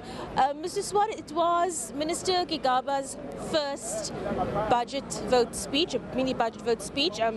What impression did he make on you, and how tough was his task today? Well, we all know he had very little room to move, given the very low economic growth ratio that we are faced with, less than 0.7%. This has resulted in 50 billion rand less tax collected than projected. And so there's massive pressure on government debt levels, which have increased significantly. This is a concern for us from the ACDP side, because we know government debt service levels are increasing, and that to service those debts will crowd out other priorities. However, on the positive side, we see a very strong commitment to address the challenges of our state-owned enterprises with new boards for SAA and, of course, Eskom, which is really needed. Eskom presents the most significant challenge to our finances and our economy in the country, and their governance must be addressed. Steve, thank you so much for your time. I see Pieter Groenewald of the Freedom from Plus. Let me just hear from him also. Meneer, hoe gaan het met jou? Goed en self. Goed, dankie. It wasn't an easy task for the minister to deliver his first budget speech today here in Parliament. What does the FF Plus think about what it heard today? Wel, daar is nie twyfel nie dat dit baie teleurstellend was. Die minister sê eintlik ook niks nuuts nie. Hy identifiseer wel die groot probleem, naamlik dat ons nie ekonomiese groei het nie. Maar hy doen niks daaromtrent om voorstelle te kom om beleggingsvertroue in Suid-Afrika te vestig nie. As ons gaan kyk na die geheel van sy toespraak, dan sê hy byvoorbeeld ook dat ons sit met 'n probleem met ons staatsskuld. Net die koste om die staatsskuld te onderhou is tans 163 miljard rand. Die voorspelling is dat teen 2022 gaan dit ongeveer 233 miljard rand wees. Met ander woorde, ons betaal ons dood aan skuld.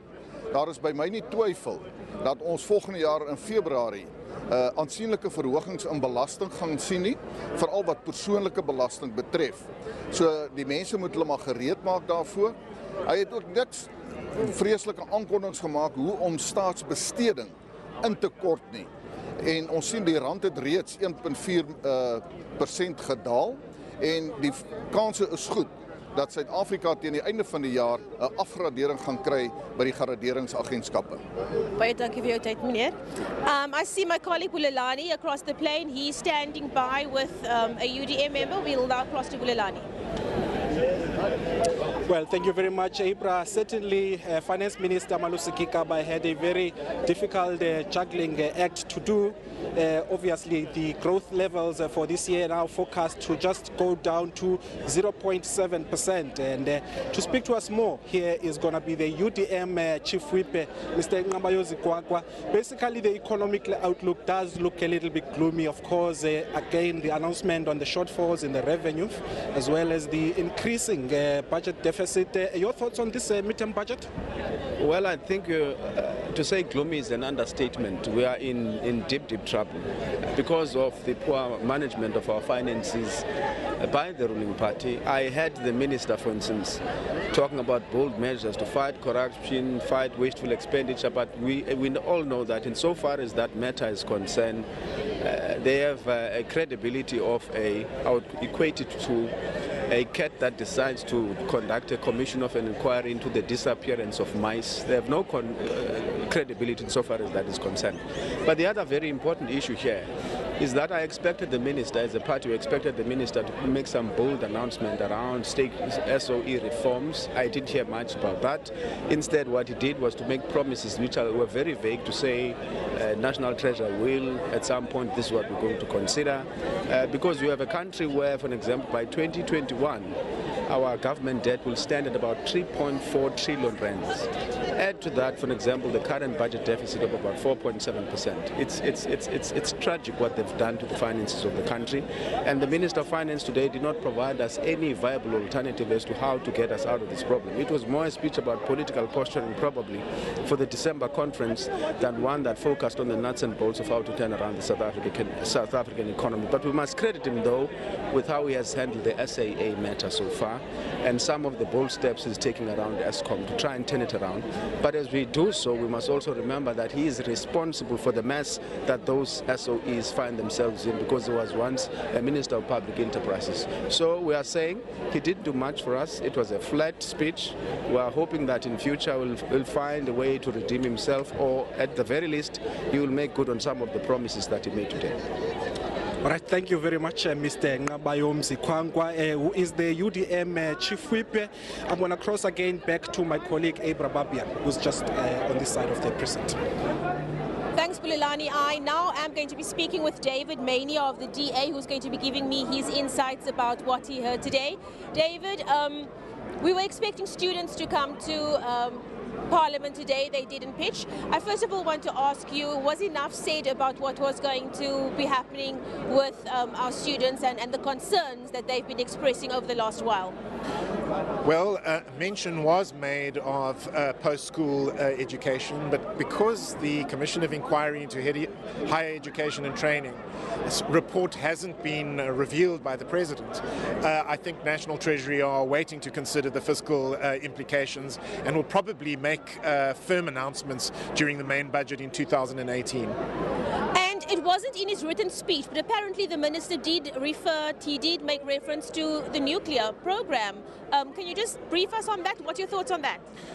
Well, the nuclear build program could cost 1.2 trillion rand over the next 20 or 30 years. It's one of the biggest fiscal risks, and the minister did make a statement in the House that we would procure nuclear, which I think is terrifying, frankly, but that it would be done at a scale and cost that that could be afforded. But if you look at the budget today, it's hard to see how we could possibly afford nuclear when what we have is a full-scale blowout of the budget over the medium term, with the budget deficit blowing out by 54 billion rand to over 200 billion rand, national debt and debt service costs skyrocketing. What most people don't realize is that in 3 years' time, we will be spending 223.4 billion rand servicing our debt, which is 120 billion rand more than we're spending this year on police, and 45 billion rand more than we're spending on social grants this year. So we have really today seen the full-scale horror of President Jacob Zuma's mismanagement of the economy in South Africa. David, thank you so much. David Mania using the word horror to somewhat describe what he heard today. I believe Bulelani is ready with another guest. Bulelani, it's over to you. Well, thank you so much, April. The political reaction here on the steps of Parliament are continuing. I'm going to speak to the Chief Whip of the National Freedom Party, Professor Nhlanhla Khubisa. Obviously, a lot has been said in the midterm budget by the Minister. Just take us through your impressions on the intervention with regards to the state-owned companies. Well, there's not so much that the Minister said about the SOEs. Really, things are so bleak in those enterprises. For instance, billions of rands have been wasted. We've been bailed out for non-performance, and of course, with no consequence management, and there is slow economic growth. And this was just a bouquet of proposals and a wish list, just a wish list, and nothing tangible was given by the Minister. The economy has shrunk, and the unemployment is 27%. Our economy will not grow to more than 0.7% in 2017. This is just a plethora of issues that the Minister was supposed to speak to in a more substantive way. You know, he never said anything about higher education. All these issues should have been brought to the fore.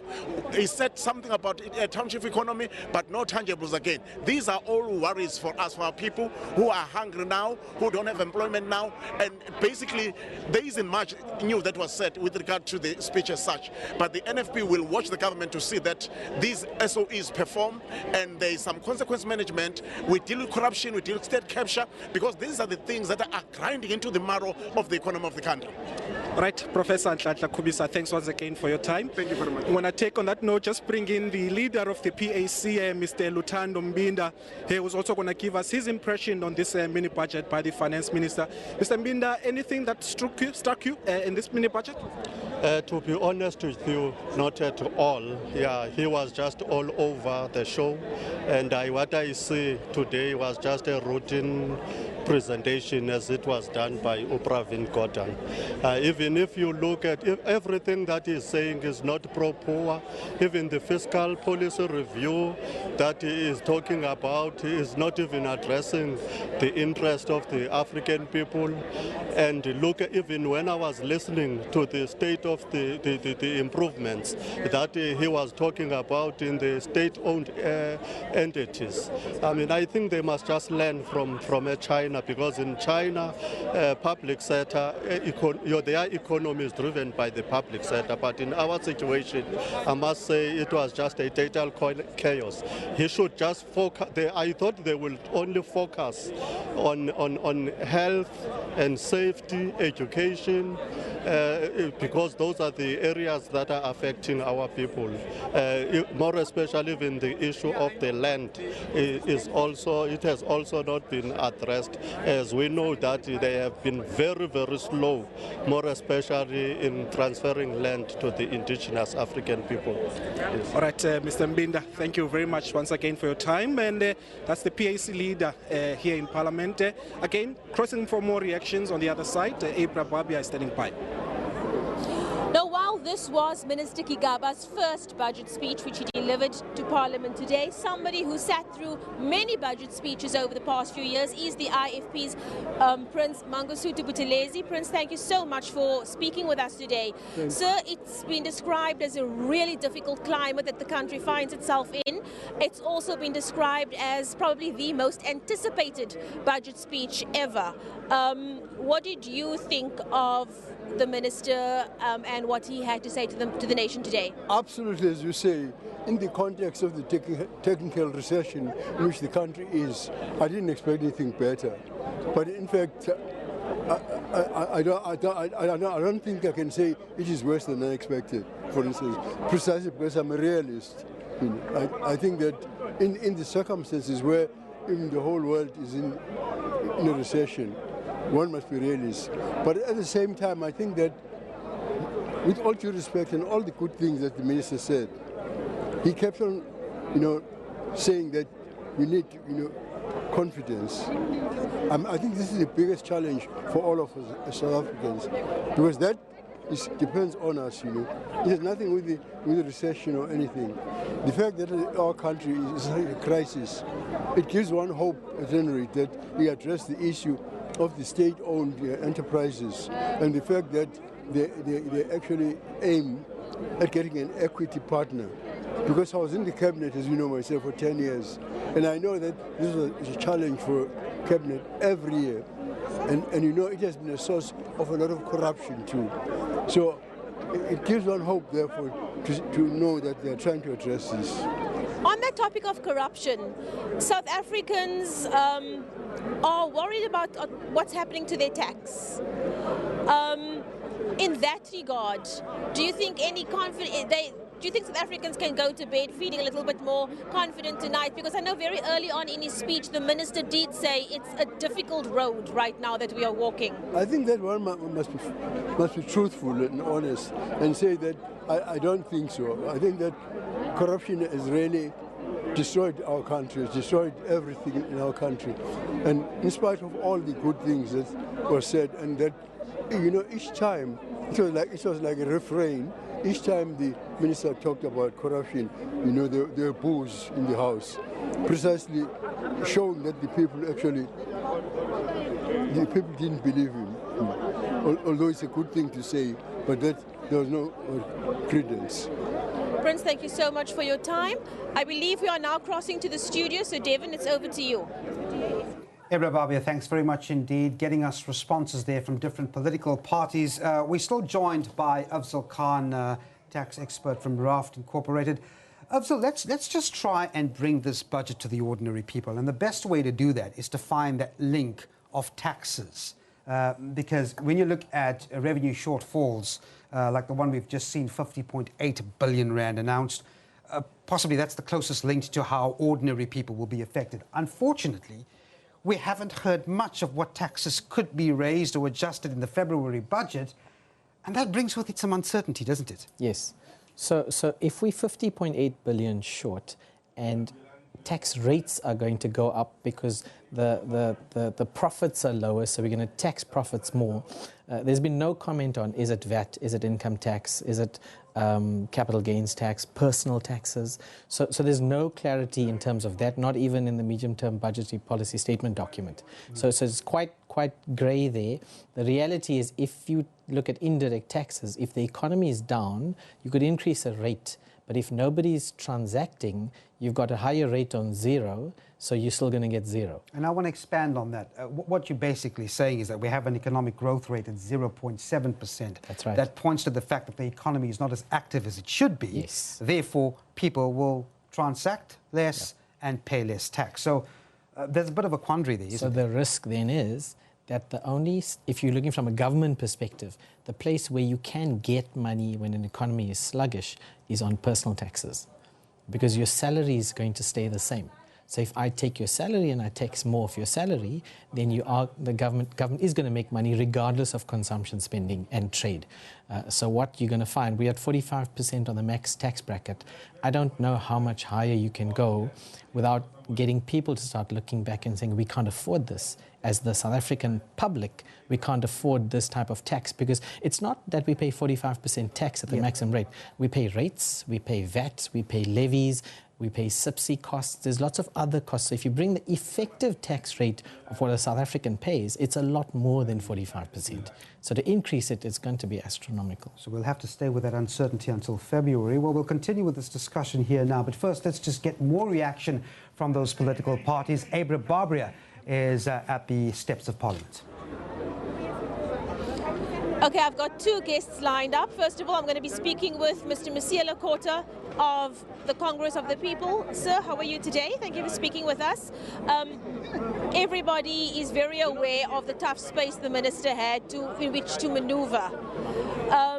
Do you think that enough was said in terms of the students, first of all? Do you think that the students' needs were addressed today? And also, what's your thoughts on what was said about the SOEs?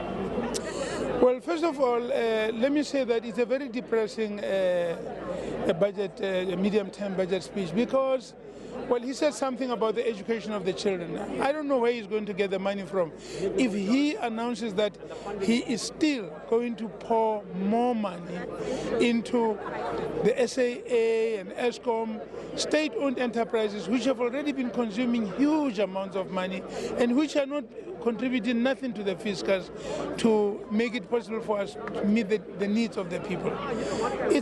This is throwing away a lot of good money that should be saved for something else. And then there is the sadness that he announces that the nuclear program will continue and that they are going to carry it forward at an affordable pace. What he means by affordable, I don't know, because our debt levels have hit the ceiling, and with that nuclear thing, they are adding $1 trillion on top of the burden that we already have. As a matter of fact, we are failing year in and year out. We are failing now to pay deficit on interest on debt, which means by the time we have to pay that, the money, it will be out of control. There is simply, I see no single imaginative approach to this, and we can only accept that he has failed us. The rent was, even as he was speaking, the rent was going down. I think now it's probably 1.3, 1.4, something like that. Mr. Lekota, thank you so much for speaking with us today. That was Masiela Kota of COPE. I'm now going to be speaking with Yunus Karim, who's the chairperson of the Finance Committee in Parliament, an ANC member himself. Chair, thank you for speaking with us. Mr. Lekota just informed me now that while the minister was delivering his speech, the rand was dropping. What are your initial responses to what the minister had to say today? Well, I think we should give him a chance, give government a chance. In the first instance, with such a challenging economic environment, it's very hard to have a redistributive budget. So as the ANC, we welcome the focus on social spending, the 948 billion rands allocated to budget infrastructure over the next 3 years, as well as the increase in the allocation to higher education from 77 to 97 billion. The focus in the whole speech, it seemed to me, was also on youth development.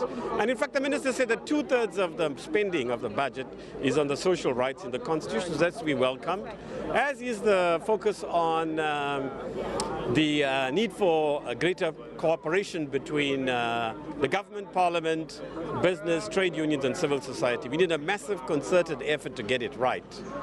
So we think the private sector should play a more active role. We welcome, for example, the CEO's initiative that they will allocate 1.5 billion.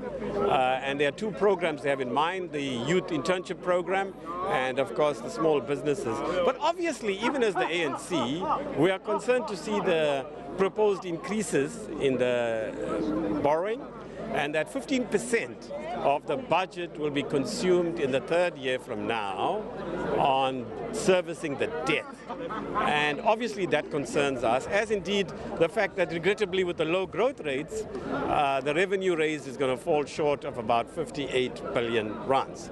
So obviously, more than ever before, we need all of us, government and parliament and civil society, mind you, to focus on the need on the quality of the spending and the efficiency of the spending by government to be improved, to actually ensure that wastage and corruption are dealt with far more decisively. We welcome the minister's stress on taking action against those who don't perform, either in the boards of state-owned entities or the managers. He can get the boards to act on the managers, obviously.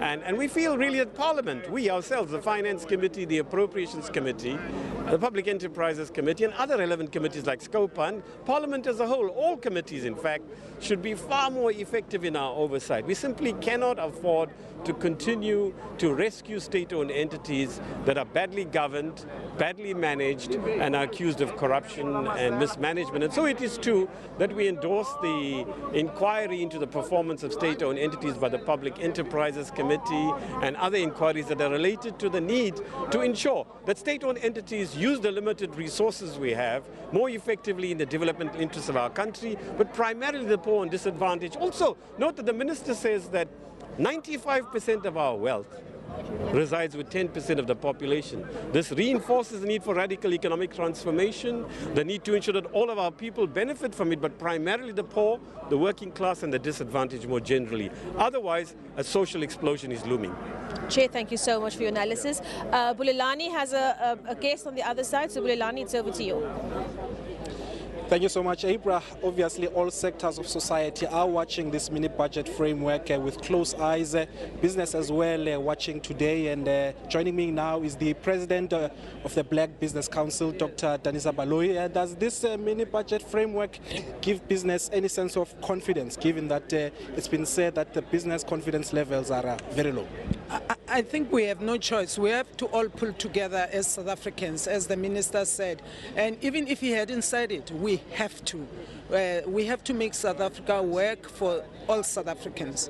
And I think to a very large extent, if we look at some of the levers that are there, being on the CEO's forum, he actually mentioned that we have two levers where government is working together with the private sector on the initiative of the skills development program for young people and also for the small medium-sized development program, the SMME program.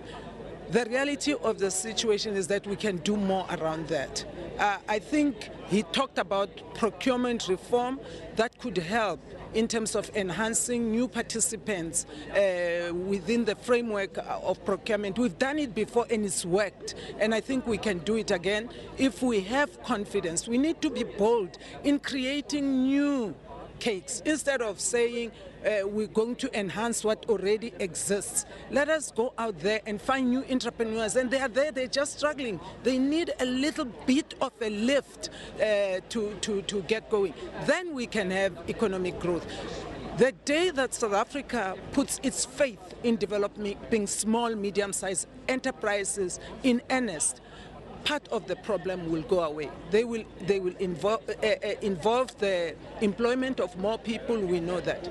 But then I think the biggest elephant in the room is the partial privatization of SAA. We're hoping that it will be inclusive, that people historically left out, like black business, will be able to participate. We'll engage the minister to find out, will it be an IPO? How are they going to ensure that there's a broader participation in the shareholding of SAA, so we avoid what happened in the past with the partial privatization, where really not a lot of people benefited. In their exit from Telkom as well, how is it going to benefit more people? Or we are going to see the same old, the same people who benefit all the time benefiting because they have the money. I think we can be innovative and include more participation through that. And maybe some of the IPOs have not worked, but maybe let us try to broaden the base this time.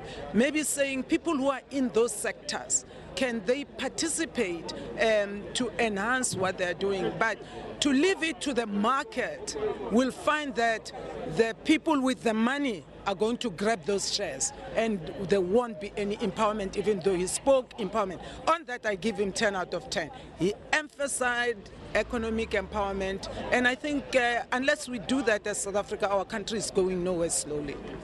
Right, Dr. Danisa Baloyi, thank you very much for your time. She's, of course, the president of the Black Business Council. On that note, we'll cross back to studio. Thank you. All right, thanks very much indeed. Well, the Minister himself, Finance Minister Malusi Gigaba, joins us now just after delivering that medium-term budget policy statement. Minister, thanks indeed for coming in. Thank you. It certainly was trying times. We're in a difficult period at the moment. So you look at those revised growth figures, 1.3 to 0.7. It must have been a tough task. But when you look at one number, Minister, that is probably very concerning, it's that revenue shortfall, 50.8 billion rand, 2017-2018. That certainly is a telling figure of where we are going and what we need to do. Indeed, the slow growth in the economy is and should be a matter of concern for all of us. And I think the major response to the revenue shortfall should be, let's grow the economy, because the only way you are going to be able to recover 50.8 billion rand is not by cutting expenditure or raising taxes. It is by addressing the structural reforms in the economy, resolving the uncertainties surrounding state-owned companies, the telecommunications spectrum allocation and broadband issues, as well as resolving the mining issues, implementing some of the fiscal issues, including the reform of the procurement programs of government, and ensuring that we spend more time, we spend more focus on driving localization, eliminating inefficiencies and wastages in that regard, and improving confidence in state-owned companies. You say that the best way to get that figure sorted out is to actually inspire confidence. Absolutely. And get the economy growing. But I mean, it's a bit of a conundrum, because how do you inspire confidence when you have a budget deficit going up to 4.3%, when you have a wage bill growing faster than the budget? It seems as though the outcomes or perceived outcomes is not consistent with the consolidation efforts. It's not going to be an easy process. It's going to require that we take a medium-term outlook approach ourselves, because there's absolutely no way within 1 year that you can recoup 50.8 billion rand. You need to work very strongly. I think we have already taken major steps. If you look at the introduction of new boards at SAA and SABC, and the decisions we've taken around SAA, appointing a new CEO, a new CFO, a chief restructuring officer, and announcing that we are on course to engage a strategic equity partner. All of those steps are going to unlock private sector investment. They are going to boost the confidence that we require for other state-owned companies, including Eskom. I mean, at Eskom, the government has mandated National Treasury to assist the Department of Public Enterprises to deal with the financial leadership and governance challenges at Eskom. We need to have a new board at Eskom before the end of the year. We need to implement the structural reforms we announced in July in the confidence boosting measures. We are working very well with the CEO's initiative already on the Youth Employment Service Scheme, the SME Fund, and all of those. And we have been interacting with them regularly. They've even given us ideas about how the better to transform and more effectively to transform SOEs. So that will assist us in raising levels of confidence. And the transformation of governance at SOEs is probably a credit positive. But when you take the other figures back to the credit rating agencies and you look at the growth, which is 0.7, again, that revenue shortfall and the budget deficit, how do you think ratings agencies are going to react to some of these figures? I don't want to preempt them. I don't want to play a guessing game with them. Obviously, they look at a number of variables when they decide about the country's credit rating. We do understand that with two of them, they have attached a negative outlook towards South Africa. That doesn't necessarily mean that they are going to take an adverse decision with regard to our credit rating. It just means that we need to take certain steps which are going to inspire confidence among them, that we are committed to maintaining the fiscal framework, we are committed to maintaining the expenditure ceiling, we are committed to continuing the drive against corruption, to reforming state-owned companies, implementing microeconomic reforms that are going to eventually grow the economy. Because the critical question which they will ask is that in the environment where the revenues have contracted and you have almost utilized a great deal of your expenditure levers in implementing the fiscal consolidation path, what more can you do in order to raise revenues? And so That's why I was saying in the statement that ultimately what we need to do is to grow the economy. We need to find new revenue sources which are going to turn our fortunes around and grow the economy. On nuclear, Minister, you've mentioned or reiterated the fact that moves on the nuclear build will only go in accordance to the pace of affordability. But if you look at some of these figures in terms of our struggling economy going forward, it doesn't look like we will afford nuclear in the near future, does it?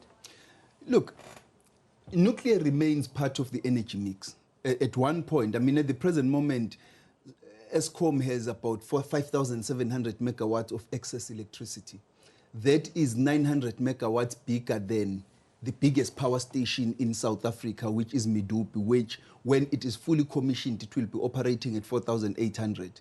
And Medupi is the 4th largest power station in the world. So we have excess electricity at the present moment because the economy is growing slowly, the demand is low, there aren't big intensive users that are taking up the electricity that is being generated on a daily basis by Eskom. Now, because of that, because of the slow growth in the economy, we need to keep on emphasizing that we're not going to take decisions which are going to adversely affect the economy. That's why the important point that the President made in May, on the 31st of May this year, and that I have also been repeating, is not only the pace and scale that the Fiscal can afford, but the pace and scale that the economy, that the country can afford. So at what point we will decide that we now are ready, that there is such a high demand and uptake of electricity that we need baseload electricity of a renewable energy form in order to meet the needs of the economy and the country, I think will depend on on how quickly can we get the economy to grow at 3 or 5% going forward. And it's that economic growth that has a direct impact on jobs, Minister. At 0.7% projected, that doesn't bring in good news for job creation. So where does that come from? You know, we've got one of the highest unemployment rates of 27.7%, and particularly it affects young people. So we need to take decisions that are going to assist us to get young people working. That's why the CEO's initiative of getting 1 million young people into the Youth Employment Service Scheme over the next 3 years is such a critical intervention. And the SME fund that government is funding and the private sector is also funding are also critical because they are going to assist us to support many SMEs that employ people at local levels and that can get young people into employment. As it stands, the message that we are sending is that the fiscal framework and the economic outlook is tough, but people must not lose hope because there are concrete steps that we are taking. And the point I kept on emphasizing in the speech was that it's in our hands, that government must ensure that we stop complacency, we stop procrastination and dithering, we become decisive, we increase the pace and scale of structural reforms and SOE reforms.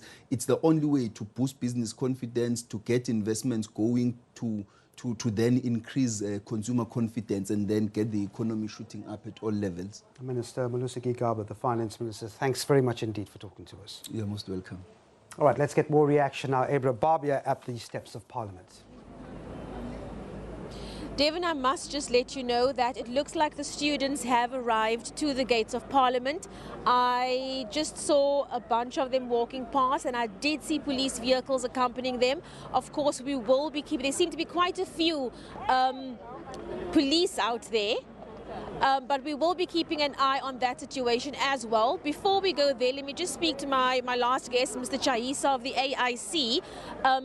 Sir, thank you for speaking with us today. The students, it looks like they've arrived. We think it's the students who've arrived.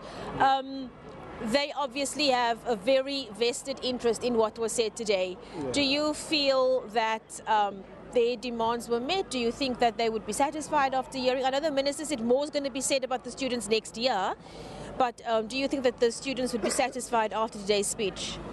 Yes, I think that they should be satisfied at this time because there's sort of improvement in the speech of the Minister of Finance. And his speech is quite very much fair. It is commendable for the Minister now for having appointed, not for so long, to come up with such a very good speech, because in his speech it does not actually make promises, but what he emphasizes is that there should be cooperation amongst the people. All people should come together and work. And I like it because the speech now is just a reflection of the realities. What is actually happening on the ground is actually what the minister was saying. That is good. And again now when he compares, because it means he's prepared to learn, because you can see now making comparison with other countries like Brazil and others, that we've got to learn from these countries, so that now we'll be in a position to develop our economy. So that's what I liked very much. Mr. Chahisa, thank you so much for speaking with us. Bulelani is going to be speaking with one of the SARS spokespersons right now, so I'm going to hand over to him. Bulelani? Thank you so much, Abra. We're going to be speaking now to the South African Revenue Services Head of Media, Mr. Luther Libelo. Of course, the Minister of Finance announcing that there will be a budget shortfall of about 50 billion rand. Of course, to the layperson, what does that mean? And if it doesn't happen that you get to that shortfall, what will happen? Okay, to the layperson, what it means is, so what happens is when the minister sets the target for SARS, they look at the economic performance. So they project that there's going to be economic performance. So if the economy performs like this, SARS can can collect that much, because we collect from the economy. So the last time they looked into the economy last year, they said the economy is going to grow by 1.3%. But now, as you can see, the minister says the projection has been dropped to 0.7%. So what it means is that SARS cannot be able to collect what it was projected. So if they look at the current economic performance, it means you can only collect less than 50.1 billion rand. So that is what it means. But what it means to the country is that which was budgeted for will have to be reduced by 50 billion rand. What it means to SARS, it means that we have to do other things extraordinarily to get to the new target. And firstly, what you need to do is that revenue-wise, you must grow by at least 6% to cover the new target. But secondly, we must do internal things. One of the internal things that we are going to do, we are going to intensify our tax collection efforts, which is very, very important. We are going to make sure that our extraction rate when it comes to the custom side, so where people pay duties and stuff, we are going to intensify that. We're also going to intensify our audit processes when it comes to what we call base erosion and profit shifting, where people run the economy here and report the monies outside, therefore robbing us our taxes. We need to intensify that. The other one that we are going to intensify is what you call the illicit financial flows, where monies leave this country without being properly recorded. And what that does is that we lose revenue on the basis of that. So ourselves, South African Reserve Bank, will be working together to cap this thing of illicit financial flow. So there are a lot of things that we have to do if we are to cover up that revenue. Otherwise, if SARS is not going to work very, very hard, that revenue is not going to be covered. But we also rely, I think, as SARS, that you have got 14,000 hard-working, relentless and selfless employees who knows that once the situation is where it is, where the economy is performing very badly, where the imports are lower, therefore affecting the VAT import, where the consumption is lower, therefore affecting VAT, where the company, the consumer confidence and the company confidence is lower, therefore affecting PIT and CIT. We need to work extra. So our employees from now will be doubling up their effort to make sure that we achieve this target that the minister has set now. It might not be in your powers, but I'm tempted to ask this question. Okay. To somebody who's listening or watching at home, would this mean that perhaps maybe as SARS or the taxman, you would recommend perhaps for further tax increases? Yeah, look, that is the minister's call, and when he was asked, he said he can't project it now. He'll have to see, and he'll make those pronouncements in February. But for us, if you increase the taxes, it obviously assists us to collect the target that has been the new one that has been set. But we're not going to rely on that. So we are going to behave as if there are not going to be any tax increases.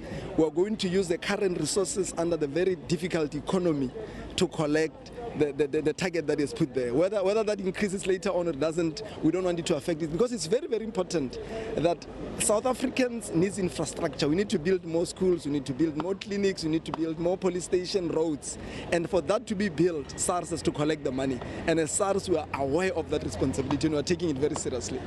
Right, Mr. Luther Lebelo, the SARS head of media, giving us a rundown of the tax framework going forward. On that note, we'll cross back to the studio.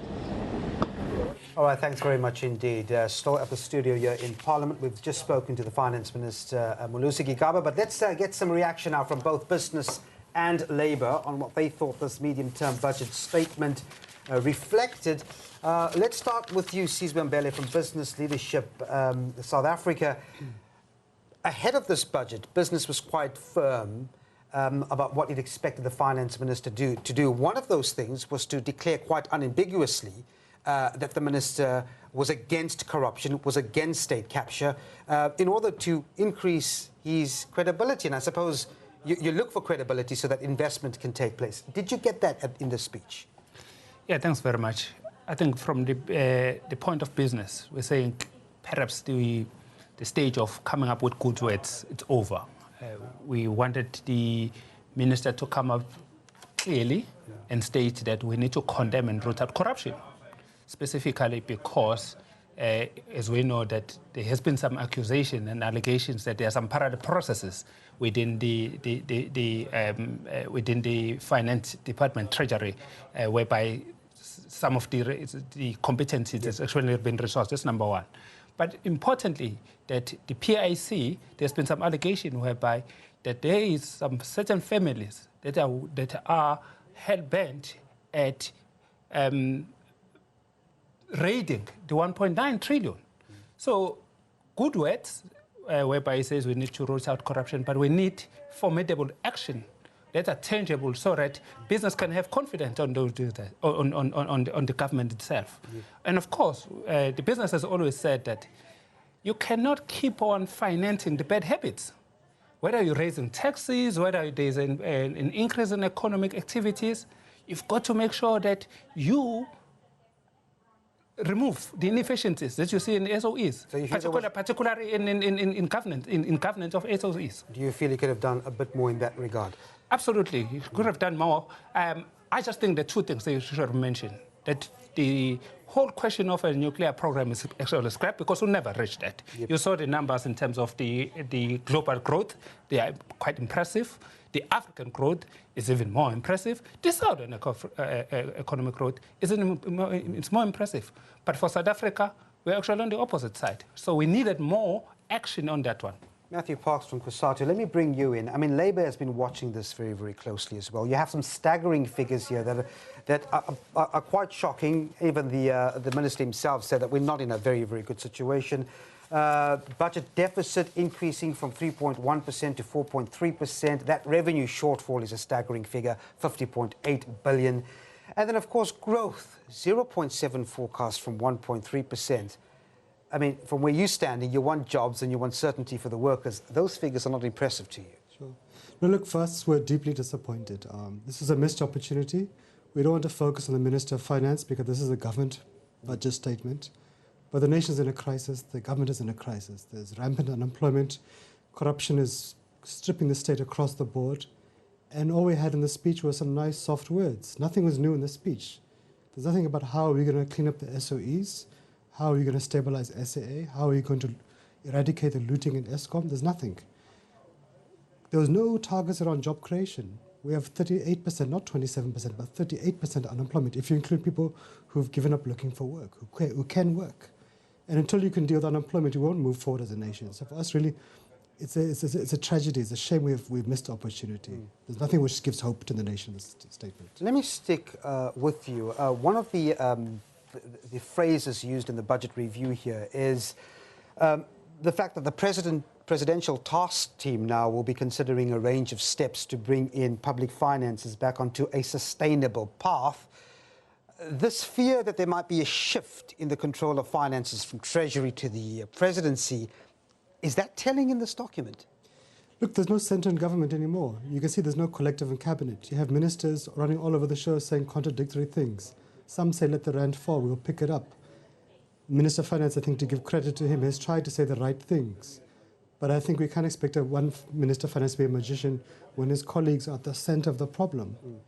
We have a crisis in the social grants. You've got a crisis in water, a crisis in electricity. So until there's a collective coming together, they're just basically shifting chairs on the Titanic and not dealing with the political issues. And I think you're right to mention the president because he's at the heart of the issues. And this is why, as Kosato, we've been saying since last year, he must step down. He can no longer provide leadership. We really need fresh leadership. We need to clean up, and we need to be brutal about it. We can't afford to dither any longer. Yeah. Sizwe, let me bring you in here on that very similar point. The presidential task team that's been put forward here to consider a range of public finances to get us back on a sustainable path, as it says. Do you see anything cynical about this? Well, that's a problem when you're dealing with the question of credibility. Because, as I mentioned earlier on, that the competency that should reside with National Treasury now has been outsourced somewhere else. So the key here is that we need more. Business should be treated as a national asset so that at least we can provide solution. Government can never be able to absorb all the labor that is actually provided. And sadly, the storyline is still the same in terms of the words. What we need is action now, whereby competency should reside with that, and business needs to provide. Business has always been ready to say that we'll be able to provide, not just in words, but in terms of government, in terms of resources, in terms of providing the infrastructure that's needed. However, the government also needs to come to the party by saying, these are the pains and the sacrifices we are actually making. BLSA, on the 23rd of August 2017, they signed a contract with South Africans, whereby they say, we are committed, we believe in South Africa. We want to root out the corruption and state capture. We want to make sure that we provide inclusive growth. And all those steps are undermined if the government is not coming to the party. Okay. I want to ask both of you if this is a poverty alleviating budget. Mark, let's start with you. There's nothing about poverty in the budget. And in fact, government right now is the biggest threat to its very positive progressive policy, poverty alleviation programs like social grants and so on. It seems to be kind of a waiting game budget statement, maybe waiting for the ANC conference in December and to see what happens with leadership. But there's no new initiatives there. So if we're talking about unemployment, there's nothing there. In fact, we are losing workers' jobs across all economic sectors. But government has delayed increasing access to the unemployment insurance fund. There's a new unemployment insurance law. It hasn't been implemented because of typing mistakes by the department. So I'm not sure what poverty mechanisms are there. Yep. NHI, won't happen now because government is in a crisis. Social Security is delayed because government is in a crisis. So until they get the house in order, it's not difficult stuff. We can't move forward as a nation. Okay, I'm going to have to wrap you up because of time. Thanks very much, both gentlemen, for joining us. Sizwe Mbele from BLSA, Matthew Parks from COSATU. Thanks indeed for giving us your time. And that's where we leave it for now here from the Parliament studios at the Parliament precinct in Cape Town. We'll have more on this budget in our news bulletins. Devon Murugan there dissecting Finance Minister Malusi Gigaba's medium